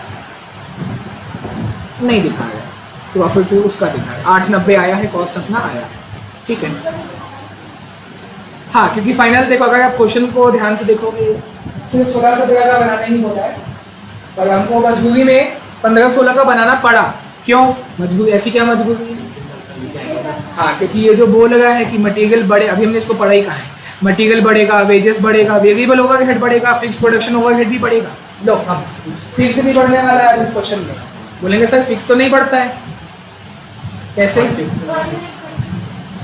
पर यूनिट तो और कम होता है, जैसे जैसे आपका प्रोडक्शन बढ़ता है फिक्स प्रोडक्शन पर यूनिट कम होता है। और पहली बात हम यहाँ पे पर यूनिट तो दिखा नहीं रहे, हम तो टोटल में ही दिखा रहे हैं। मतलब एक बात समझो, बाय डिफॉल्ट अगर मैं आपसे नॉर्मली पूछूंगा कि भाई बताओ फिक्स्ड ओवरहेड क्या होता है, मतलब आपका आउटपुट बढ़ गया है तो उसकी वजह से आपका फिक्स्ड ओवरहेड क्या होता है? टोटल फिक्स्ड ओवरहेड कांस्टेंट रहता है। टोटल की बात कर रहे हैं अपन, अगर आपका आउटपुट बढ़ जाता है तो total fix cost sir same रहता है। एग्जांपल्स बताओ कुछ मेरे को फिक्स कॉस्ट की। रेंट रहता है और सैलरी रहता है, सैलरी कोई भी स्टाफ हो चाहे, सैलरी बोल दिया ना, मतलब फिक्स। वेजेस वेरिएबल रहता है, जो मैं लेबर को देता हूँ, जितना प्रोडक्शन करूँगा उतना देगा, वेजेस वेरिएबल है। सैलरी बोल दिया मतलब वो फिक्स होता है महीने का, चाहे वो सुपरवाइजर हो, गार्ड, क्लीनर, डायरेक्टर, CEO कोई भी हो, सैलरी फिक्स होता है। तो चलो एक एग्जांपल लेते हैं, मान लो मैं एक कंपनी का बॉस हूँ, अब मेरे अंडर मैंने एक CA को रखा है, जॉब करते हैं ना CA कंपनी में, तो उसका सैलरी है 50 लाख एक साल का। ठीक है भाई, बढ़िया, फ्रेशर CA 50 लाख साल का बहुत होता है, तो ठीक है। अब मेरे यहाँ वो 10 साल हो गया उसको काम करते करते, 10, 20, 30 साल हो गए मेरे यहाँ काम करते हुए, सैलरी फिक्स रहेगा? क्यों, सैलरी तो फिक्स होता है ना। अच्छा रेंट को लेते हैं, आपका जो मकान मालिक है आप उसको रेंट दोगे 5,000, मान लो महीने का रेंट है 5,000, तो आप हर महीने 5,000 ही दोगे। आउटपुट कम हो या आउटपुट ज़्यादा हो, 5,000 ही दोगे।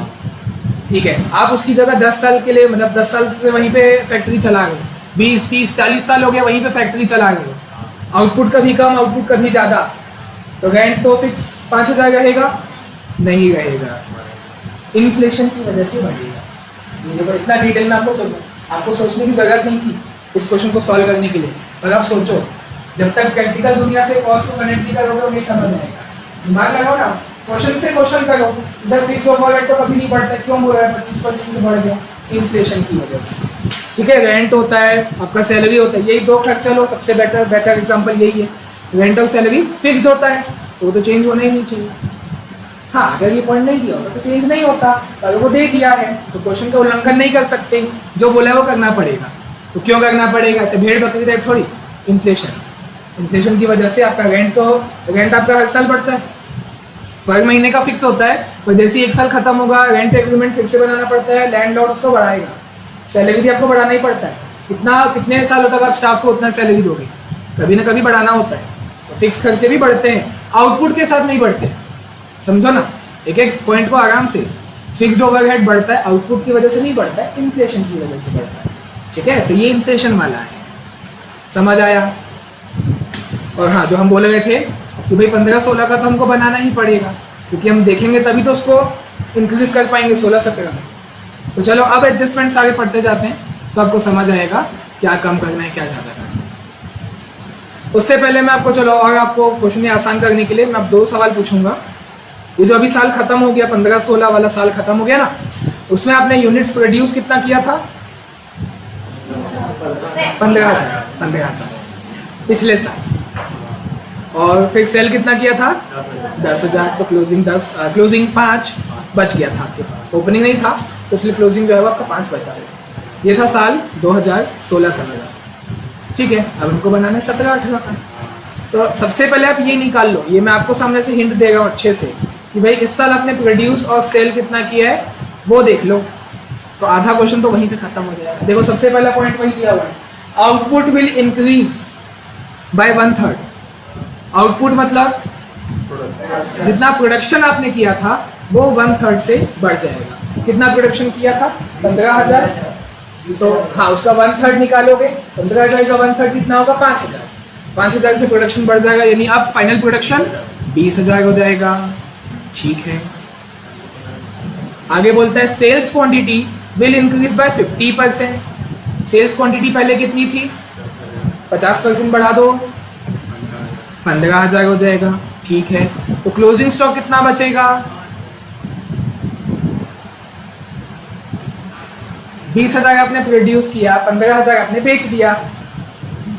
इधर ध्यान से भाई, 20,000 आपने प्रोड्यूस किया इस साल, आगे वाले साल में 15,000 बेच दिया, तो क्लोजिंग स्टॉक कितना बचा? हाँ 10,000 बचा, बिल्कुल, क्योंकि ओपनिंग को भी तो बेचोगे। मतलब तो मैं थोड़ी बोलूँगा सब चीज़, है ना। ओपनिंग भी होगा ना आपके पास 5,000,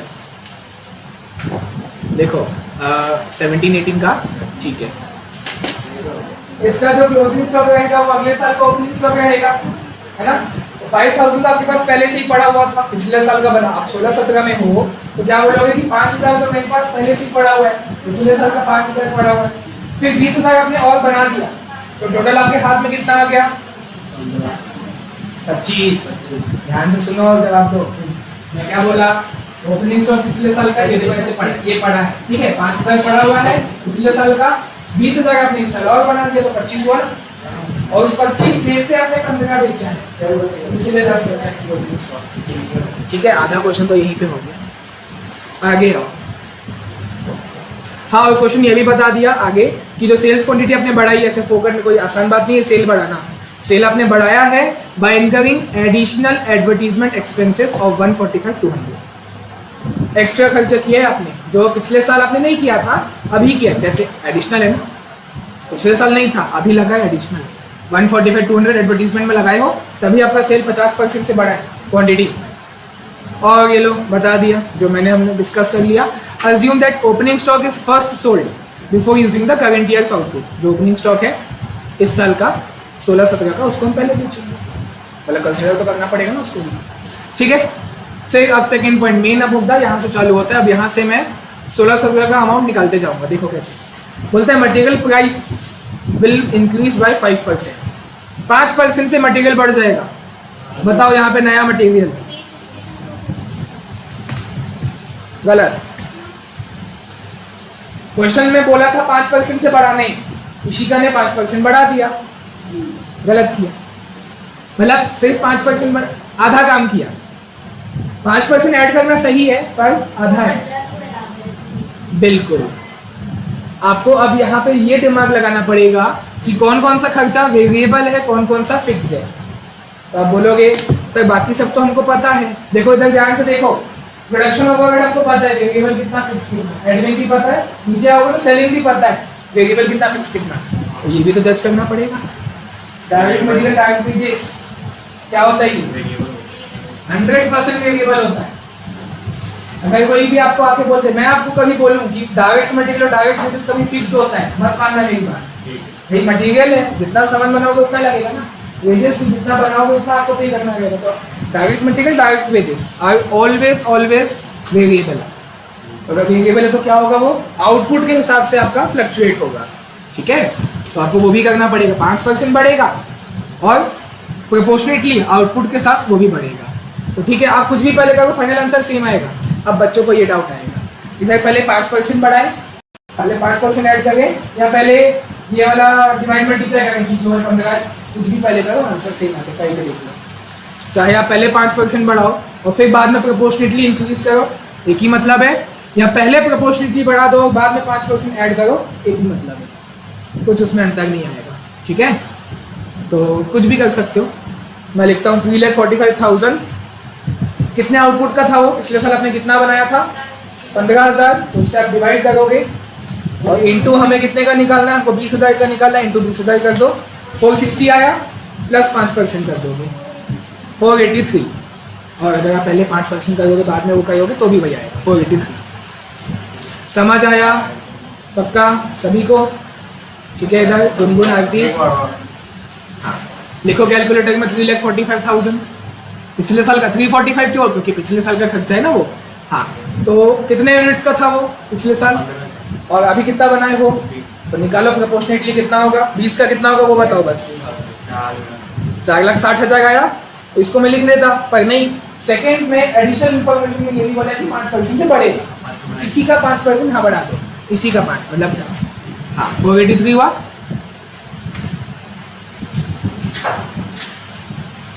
ठीक है चलो आगे। लेबर में भी ऐसे ही होगा, लेबर में तो बहुत कुछ होगा। चलो आओ थर्ड पॉइंट आपको वेजेस का दिया हुआ। वेजेस बोलो लेबर बोलो, उसी को तो देते हो। तो बोला wage rate will increase bye 5%। और आउटपुट की वजह से बढ़ेगा क्या? आउटपुट की वजह से प्रोपोर्शनेटली बढ़ाओगे क्या? हाँ बढ़ाओगे, करो उतना काम करो, फिर मैं आपको आगे ले आऊँगा। मतलब देखो वेजेस आपका पहले कितना लगा था बताते जाओ जोर से। 3,90,000 लगा था। ठीक है, कितने यूनिट्स में लगा था और अभी कितने का निकालना है? निकालो, डिवाइड बाय 15 इंटू 20, 5,20,000 आया। और एडिशनल इन्फॉर्मेशन के चलते कितने से इंक्रीज हो रहा है? 5% से इंक्रीज हो रहा है। Wage rate will increase bye 5%, plus कर दिया 5%। कितना आया? 546 तक। किसी को कोई दिक्कत? जैसे मटेरियल में किए वैसे ही किए, पर इसमें लास्ट में एक और चीज़ बोल दिया। देखो इसमें मैंने 546 मैंने कहाँ से लाया? प्रोपोर्शनेटली और 5% से बढ़ा दिया। अब आगे बोलते हैं overall direct labour efficiency will decrease by 4%। पहले तो बताओ एफिशिएंसी का मतलब क्या होता है? क्या बात? खुब्बत? वो क्या होता है? क्षमता नहीं बोल सकते, वो तो कैपेसिटी हो जाता है। इतनी अच्छी तरह से काम कर रहे हैं, कम कॉस्ट में ज़्यादा काम करते हैं। बिल्कुल, और कम कॉस्ट में ज़्यादा काम मैं कैसे बोल पाऊंगा? स्पीड। वन वर्ड में याद रखो, एफिशिएंसी मतलब स्पीड। सबसे बेहतरीन एफिशिएंसी मतलब स्पीड, काम करने की क्षमता बोल सकते हैं। तो जैसा भगत ने बोला कम समय में ज़्यादा काम, कम कॉस्ट में ज़्यादा काम। तो वो कब होगा? जब वो कम समय में मतलब टाइम कम लेगा और आउटपुट ज़्यादा देगा। ठीक है, पर वो नहीं हुआ ना। एफिशिएंसी का मतलब अभी मैंने बताया, आपकी एफिशिएंसी बढ़ी नहीं, कम हो गई है, तो कॉस्ट क्या होगा? ज़्यादा हो जाएगा। ये समझ आया? एफिशिएंसी मतलब क्या होती है? काम करने की स्पीड। तो अगर उस लेबर की स्पीड कम हो जाएगी मतलब वो धीरे धीरे प्रोडक्शन करेगा। और मेरे को तो प्रोडक्शन ज़्यादा करवाना है ना। पिछले साल मैंने 15,000 प्रोडक्शन करवाया था, अभी मेरे को 20,000 करवाना है। प्रोडक्शन मेरे को बढ़ाना है और गधे की स्पीड कम हो गई, मतलब मेरे को उसको ज़्यादा समय काम करवाना पड़ेगा। तो 8 घंटा काम करता था, 10 घंटा काम करेगा, तो मेरे को 10 घंटे का पैसा देना पड़ेगा, ज़्यादा पैसा देना पड़ेगा। कैसे निकालूंगा फिर बताओ? प्लस कर दे 4%। नहीं तो कॉस्ट जो था ये 3% ऐड कर तो भी था, 5% ऐड करने से पहले का जो था उसमें कर दीजिए। फिर से, फिर एक सेकंड, फिर से 5% ऐड करने से पहले का जो था हाँ उस वाले में 4% ऐड कर दीजिए। नहीं। चलो इशिका बिना आंसर देखे बताए ना। हाँ ठीक है, इशिका कुछ बता रही है, चलो बताओ। हाँ हाँ 100 किसको माने?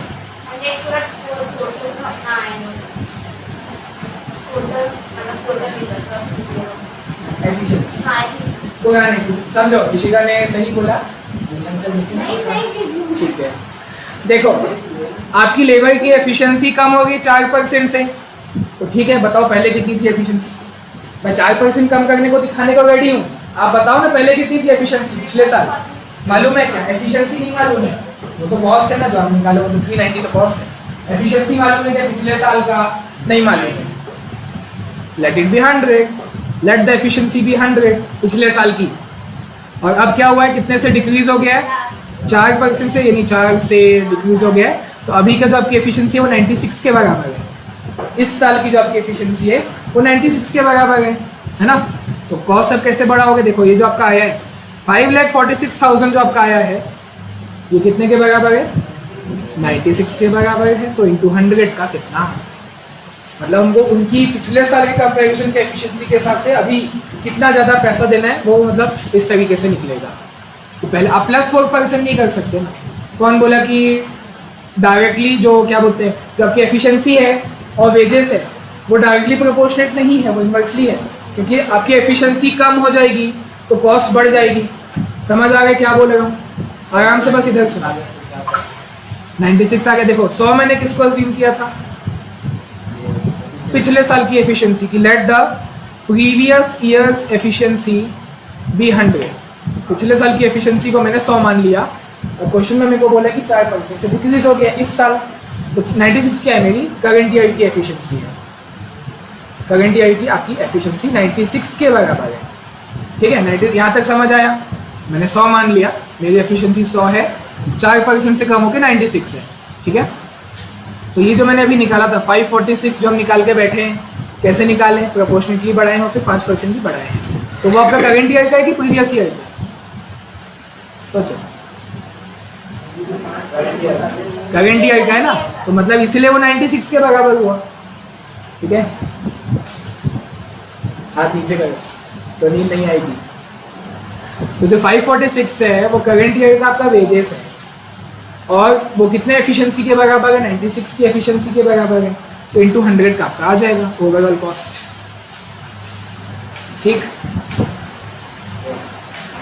देखो मैं ऐसे लिख के बताता हूँ, अगर आपस में नहीं आया लोगों को समझ।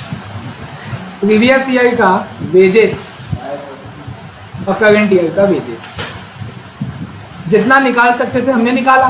प्रीवियस ईयर का वेजेस क्वेश्चन में ही दिया हुआ था 3,90,000। ठीक है, और करंट ईयर का वेजेस हमने पूरा नहीं निकाला।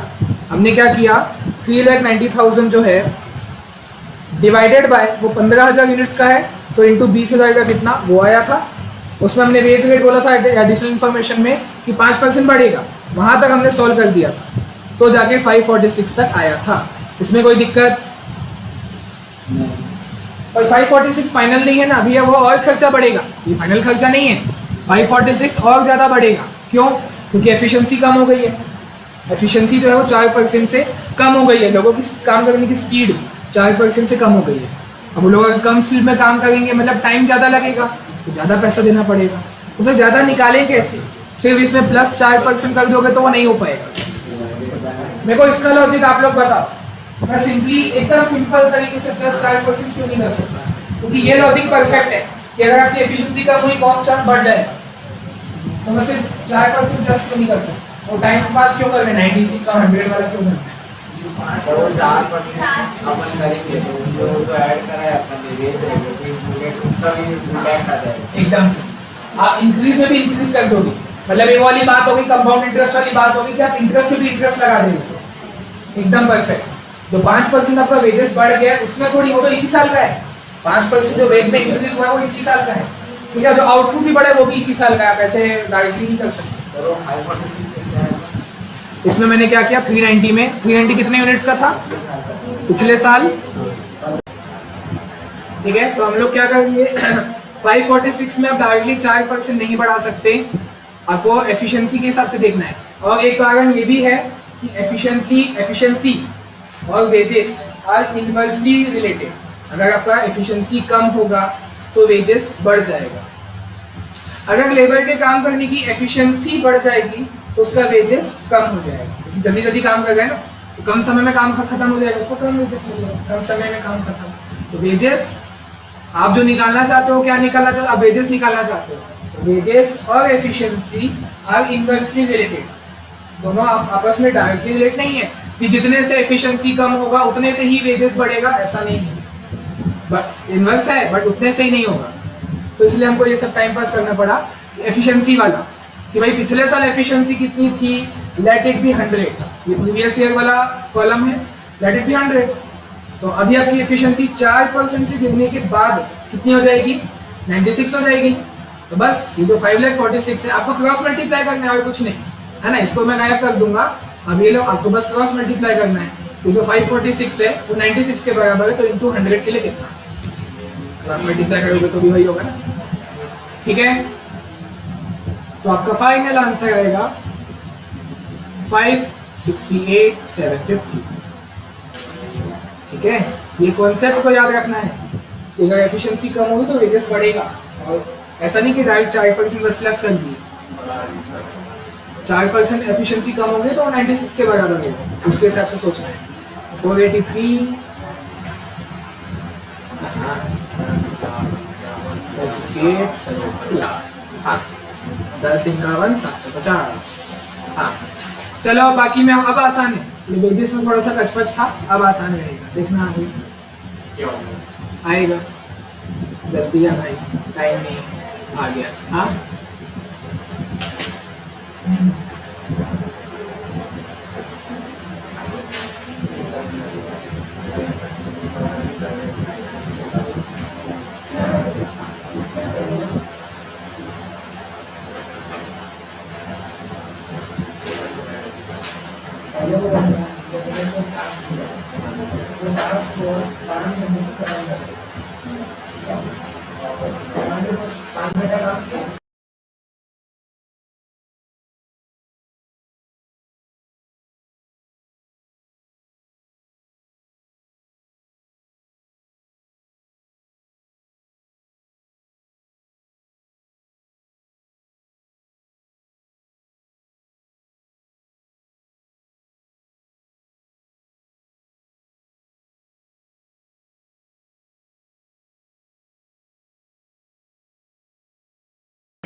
ये पढ़ेगा ना अगला चैप्टर में देखेगा, उसके बाद अगला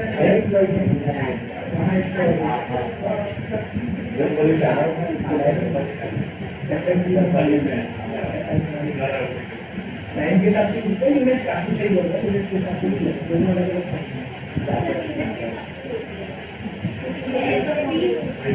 एफिशिएंसी का आपका एक किसी हाँ वो आउटपुट के हिसाब से कम हो, efficiency means time.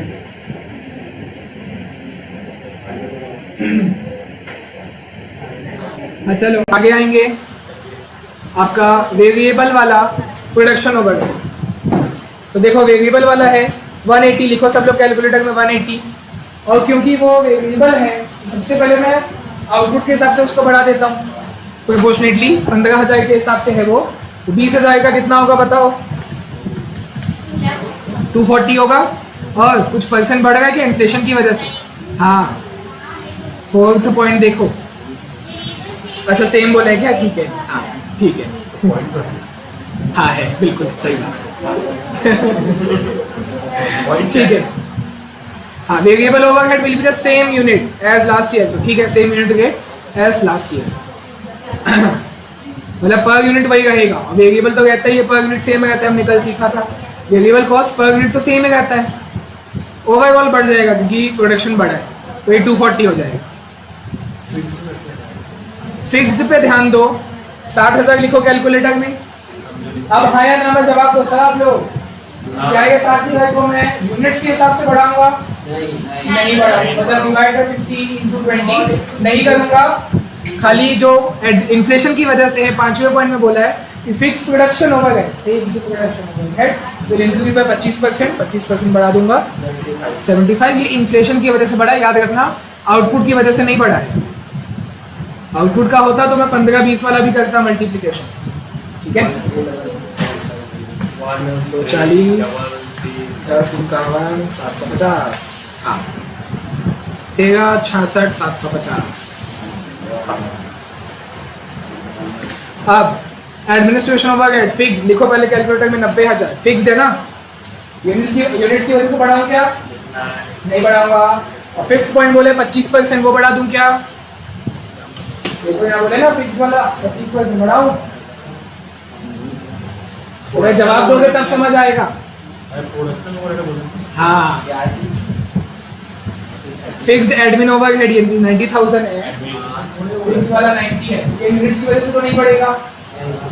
Divide by 15 into 20 वो तो नहीं करूंगा, पर जो 5वां पॉइंट है कि बोला है फिक्स्ड वाला बढ़ेगा 25%, वो प्लस होगा। हाँ बस यही तो ध्यान देना है। हाँ यही था फिक्स्ड प्रोडक्शन वाला ओवरहेड बस बढ़ेगा, फिक्स्ड एडमिनिस्ट्रेशन नहीं बढ़ेगा, फिक्स्ड सेलिंग भी नहीं बढ़ेगा, वो सेम रहेगा। यूनिट्स की वजह से तो कभी नहीं बढ़ता है, और इस क्वेश्चन में इन्फ्लेशन से भी नहीं बढ़ रहा है। इन्फ्लेशन से आपका खाली प्रोडक्शन का फिक्स्ड वाला पोर्शन बढ़ेगा, ये तो एडमिन का फिक्स्ड वाला है, तो ये एज इट इज रहेगा। समझ आया? जैसा कि मैं बोला, एक एक वर्ड को आपको डिटेल में घुस के सोचना है, बस ऐसा आप ऊपर ऊपर से पढ़ के नहीं कर सकते। हाँ फिक्स्ड बोला है, इंक्रीज बोला है, बढ़ा दिए, नहीं, फिर तो आप तीनों फिक्स को बढ़ा दोगे, फिर गलत। फिर स्टेप मार्किंग की उम्मीद भी मत करना, क्योंकि सब गलत आएगा, COP, COGS, COS सब गलत आएगा, तो फिर स्टेप मार्किंग भी गया उसमें। हाँ क्या चीज आता ही है, 10 मार्क्स कंफर्म है। स्कैनर में देखो ना, किसी भी अटेम्प्ट में छूटा नहीं है क्वेश्चन, एक में भी नहीं छूटा है। चलो 30,000 वेरिएबल, जैसे ही बोला वेरिएबल यूनिट्स के हिसाब से बढ़ा दो पहले, डिवाइड बाय 15,000 इंटू 20,000, तो आया 40,000, ठीक है। और इन्फ्लेशन से कुछ बढ़ गया क्या? नहीं बढ़ा। और क्योंकि बोला दिया ना चौथे पॉइंट में कि variable overhead per unit constant है, तो पर यूनिट कांस्टेंट है, बट यूनिट्स की वजह से टोटल तो बढ़ेगा, 40,000 हो जाएगा। प्रोपोर्शनेटली यूनिट से बस बढ़ा दिया। 66, हाँ 14, 96, 750, ठीक है। अब ओपनिंग स्टॉक है क्या कुछ? क्वेश्चन तो बोला नहीं है, लिखा तो है आगे आगे। हाँ अभी आप 16-17 में हो, तो 15-16 का ये ऐसे कैरी फॉरवर्ड यहाँ ला दो, 365 प्लस करोगे उसको, है ना। बाकी क्लोजिंग आपको निकालना पड़ेगा, कैसे निकालोगे? फिर फाइनल आंसर बताओ सीधा क्लोजिंग का, हाँ बताओ।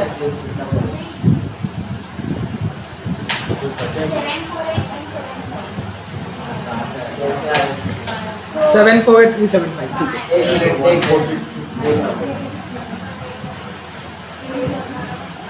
वापस से 10,000 ही मान लीजिए। नहीं, देखो इसलिए हमने स्टार्टिंग में ये डिस्कस किया था, ये वाली चीज़ जो है। अच्छा वो बिल्कुल, देखो आपका कॉस्ट ऑफ प्रोडक्शन कितना है आप लोग का? देखो 14 लाख कुछ है। चलो सब लोग लिखो कैलकुलेटर में, जिसका आगे ठीक है तो लिखो। वो स्टार्टिंग वाला जो लिखा है बताओ। हाँ 14,9, चलो हाँ चलो मैं वो बता देता हूँ। देखो पिछले साल का तो क्लियर होगा, पिछले साल हमने 15,000 बना के 10,000 बेचा था, तो 5,000 हमारा क्लोजिंग स्टॉक था, वो तो हम देख लेंगे। अब ये जो फर्स्ट पॉइंट है, ये फर्स्ट पॉइंट में सब पूरा खजाना छुपा हुआ है, मैंने बोला ना आधा क्वेश्चन वहीं से हो गया। तो यहाँ क्या बोला देखो, थोड़ा धीरे गुनगुन, थोड़ा गुनगुनाओ। देखो output will be increase by 1/3। Output मतलब क्या? प्रोडक्शन। तो ये जो आपने प्रोड्यूस किया था 15,000, वो आपका 1/3 से बढ़ेगा, तो 15,000 का 1/3 कितना होगा? उससे बढ़ा दो। 15,000 बनाए थे, उसका 1/3 5,000, उतने से आप प्रोडक्शन को बढ़ाओगे, यानी इस साल प्रोड्यूस करोगे 20,000, पहला पॉइंट है ना, 20,000 क्लियर, ठीक है। एक बात आती है सेल की, प्रोड्यूस तो चलो 1/3 हो गया, बढ़ा दिए, सेल कितना करोगे वो भी बताया है नीचे, sales quantity will increase by 50%। तो यहाँ पे आपने सेल कितना किया था पिछले साल? 10,000, उसको मैं 50% से बढ़ा दूंगा तो 15,000 हो जाएगा। फिर मैंने उस टाइम भी यही आप लोग को कंफ्यूज किया था, मैंने पूछा था कि भाई देखो 20,000 बनाए हो, 15,000 बेचे हो, तो क्लोजिंग स्टॉक कितना बचा रहेगा? सबने बोला था 5, है ना? नहीं क्योंकि आपके पास 5,000 ओपनिंग भी पड़ा रहेगा, उसको भी तो बेचोगे, जो माल पहले से बना हुआ उसको पहले बेचोगे। फीफो मेथड भूल गए, फाउंडेशन फीफो था ना, फर्स्ट इन फर्स्ट आउट। हाँ आप लोग ओल्ड सिलेबस और फाउंडेशन वाले था, न्यू में हेड नहीं। तो फर्स्ट इन फर्स्ट आउट 5,000 आप पहले बेचोगे, ये तो क्लोजिंग है, वो आपके हाथ में पड़ा हुआ है अगले साल, है ना। तो 5,000 पहले का पड़ा हुआ है, 25 बोलता हूँ 20 आपने और बना दिया, तो टोटल आपके पास 25,000 का स्टॉक आ गया है। 5 पहले का है और 20 आपने बनाया, टोटल 25 आपके हाथ में है, जिसमें से आपने 15 बेचा, तो क्लोजिंग में उस हिसाब से 10 बचेगा, वो भी आपको दिखाना है अलग से। अमाउंट क्या आएगा? 5। अब देखो कॉस्ट ऑफ प्रोडक्शन है आपका 14,96,750 डिवाइडेड बाय कितने यूनिट्स को प्रोड्यूस करने का है, वो कितना आपने प्रोड्यूस किया है? 20,000 20,000, तो डिवाइड करो 20,000 इंटू, आपको क्लोजिंग स्टॉक निकालना है, कितना है क्लोजिंग स्टॉक? 25 आपने प्रोड्यूस किया है क्या? नहीं, 5,000 तो ओपनिंग स्टॉक पड़ा था, 20,000 आपने प्रोड्यूस किया है। इसलिए अमाउंट चेंज हाँ, 20,000 से डिवाइड करोगे इंटू 10,000 क्लोजिंग स्टॉक है ना।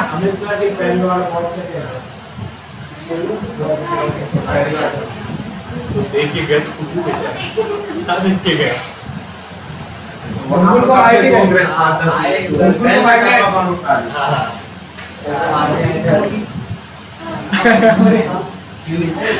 उसको भी पता है। हाँ, अभी अच्छा ले इधर, हमको इनसे मतलब है, देखो इससे और इससे, क्योंकि जो कॉस्ट ऑफ प्रोडक्शन है 14 वाला जो भी है, डिवाइड करोगे 20,000 से, हिसाब में प्रोड्यूस किया है, इनटू क्लोजिंग स्टॉक निकाला है तो वो 10,000। उसमें किसी को कोई दिक्कत है क्या? पक्का ना? इनटू कर दिया 10,000 से, आ गया 748, 375 लिख दिया मैंने क्लोजिंग स्टॉक, प्लस माइनस किया जाए। हाँ किया ना, देखो करो 1496 750 लिखा मैंने, डिवाइडेड बाय, ये क्या है? कॉस्ट ऑफ प्रोडक्शन है ना, तो कितना प्रोडक्शन किए हो आप इस साल, कितने यूनिट्स का प्रोडक्शन किए हो? प्राइस आ गया 74.83। 20 से किए ना डिवाइड, हाँ 74 आ गया, इनटू क्लोजिंग स्टॉक में कितना यूनिट्स पड़ा है आपके पास, 10,000। उसी से मल्टीप्लाई करोगे ना, आपको उतने का निकालना है, जितना आगे आपको निकालना है उससे मल्टीप्लाई करोगे। देखो 500 का निकालना होगा, 500 से मल्टीप्लाई करोगे, यहाँ 10,000 है तो 10,000 से मल्टीप्लाई करूँगा, ठीक। 1496 750 है, प्लस 365 माइनस 748 375।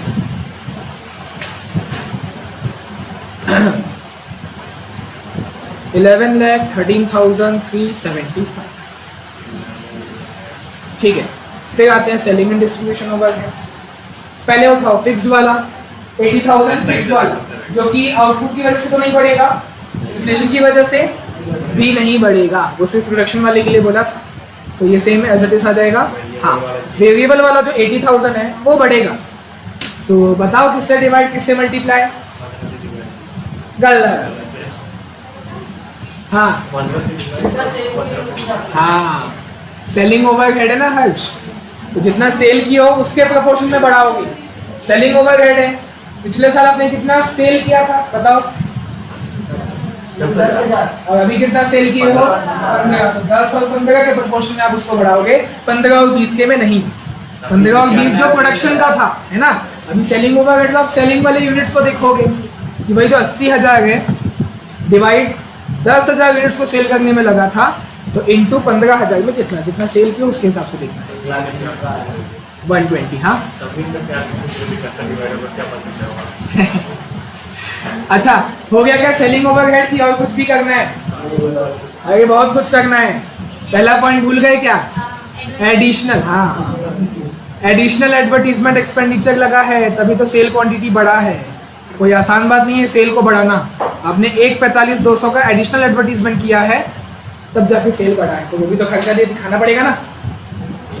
तो एज इट इज़ दिखा दोगे, उसमें कुछ प्रोपोर्शनेटली बढ़ाने की ज़रूरत नहीं है। मैं यहाँ जगह मैं यहाँ पे दिखा देता हूँ 145 200। हाँ हाँ हाँ, ये ध्यान रखना, इसको प्रोपोर्शनेटली बढ़ाने की जरूरत नहीं है ना, वो एज इट इज दिया हुआ आपको लिख देना है चुपचाप। हाँ, वो तो इसी साल का ही दिन दिया हुआ है, उसको क्यों बढ़ाएंगे? अगर प्लस किया जाए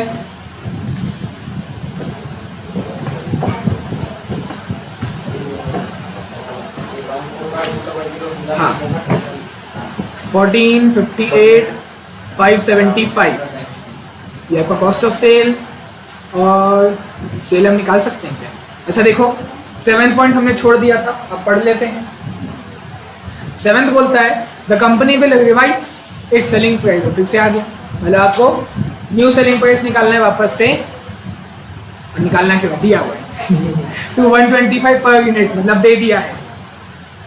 this same selling price will hold the opening stock also a time pass. Selling price आपका 125 है, तो बता दो सेल कितना होगा?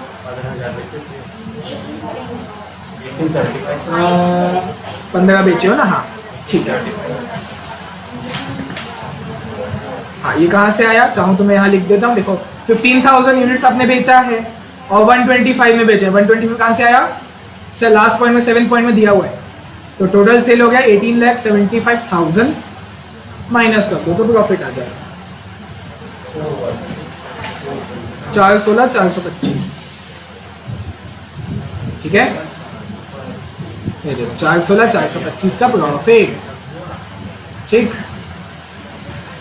लगा अब आसान? अब ठीक है, कॉस्ट शीट है आसान। थोड़ा चेहरे में कॉन्फिडेंस दिखाओ तो मेरे को भी अच्छा लगे। हाँ। नहीं, अभी कम से कम 7 क्वेश्चन और हैं।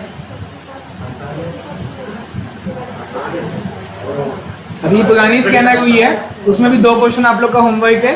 अब आ जाओ नई स्कैनर में।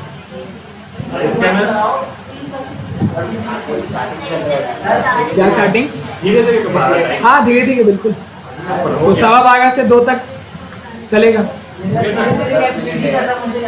2 तक का है टाइम, बैठो चुपचाप। 9 मिनट नहीं है, 14 मिनट है।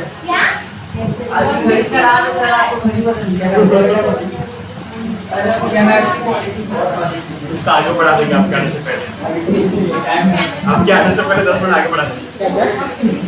होमवर्क थोड़ी देता हूँ वो मेरा यूएसपी है, वो तो आप लोग मांग रहे हो।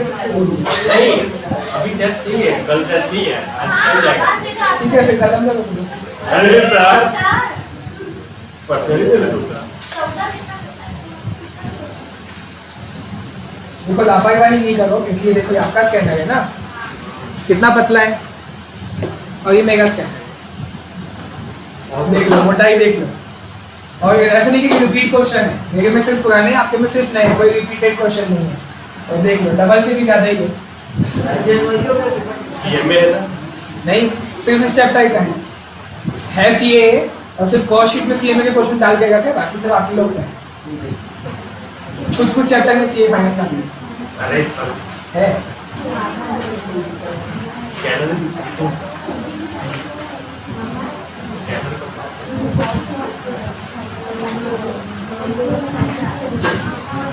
स्कैनर सबके पास है। हाँ, इधर मुस्कान आरती सबके पास है स्कैनर। ठीक है, तो मतलब घर पे है ना सबके पास, तो मतलब क्वेश्चन नंबर से ढूंढ लोगे ना। हाँ बनाएंगे तो देना तो पड़ेगा।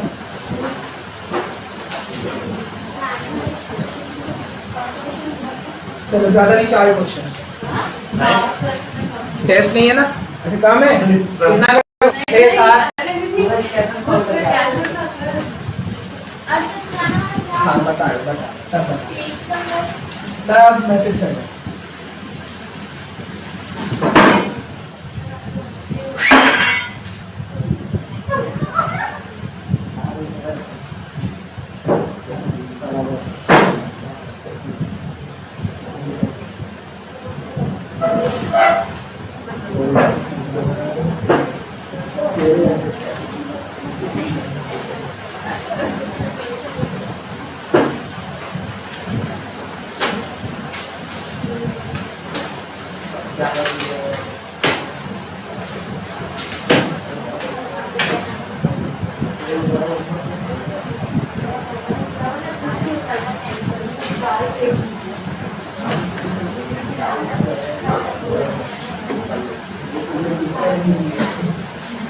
इसको तो बंद कर।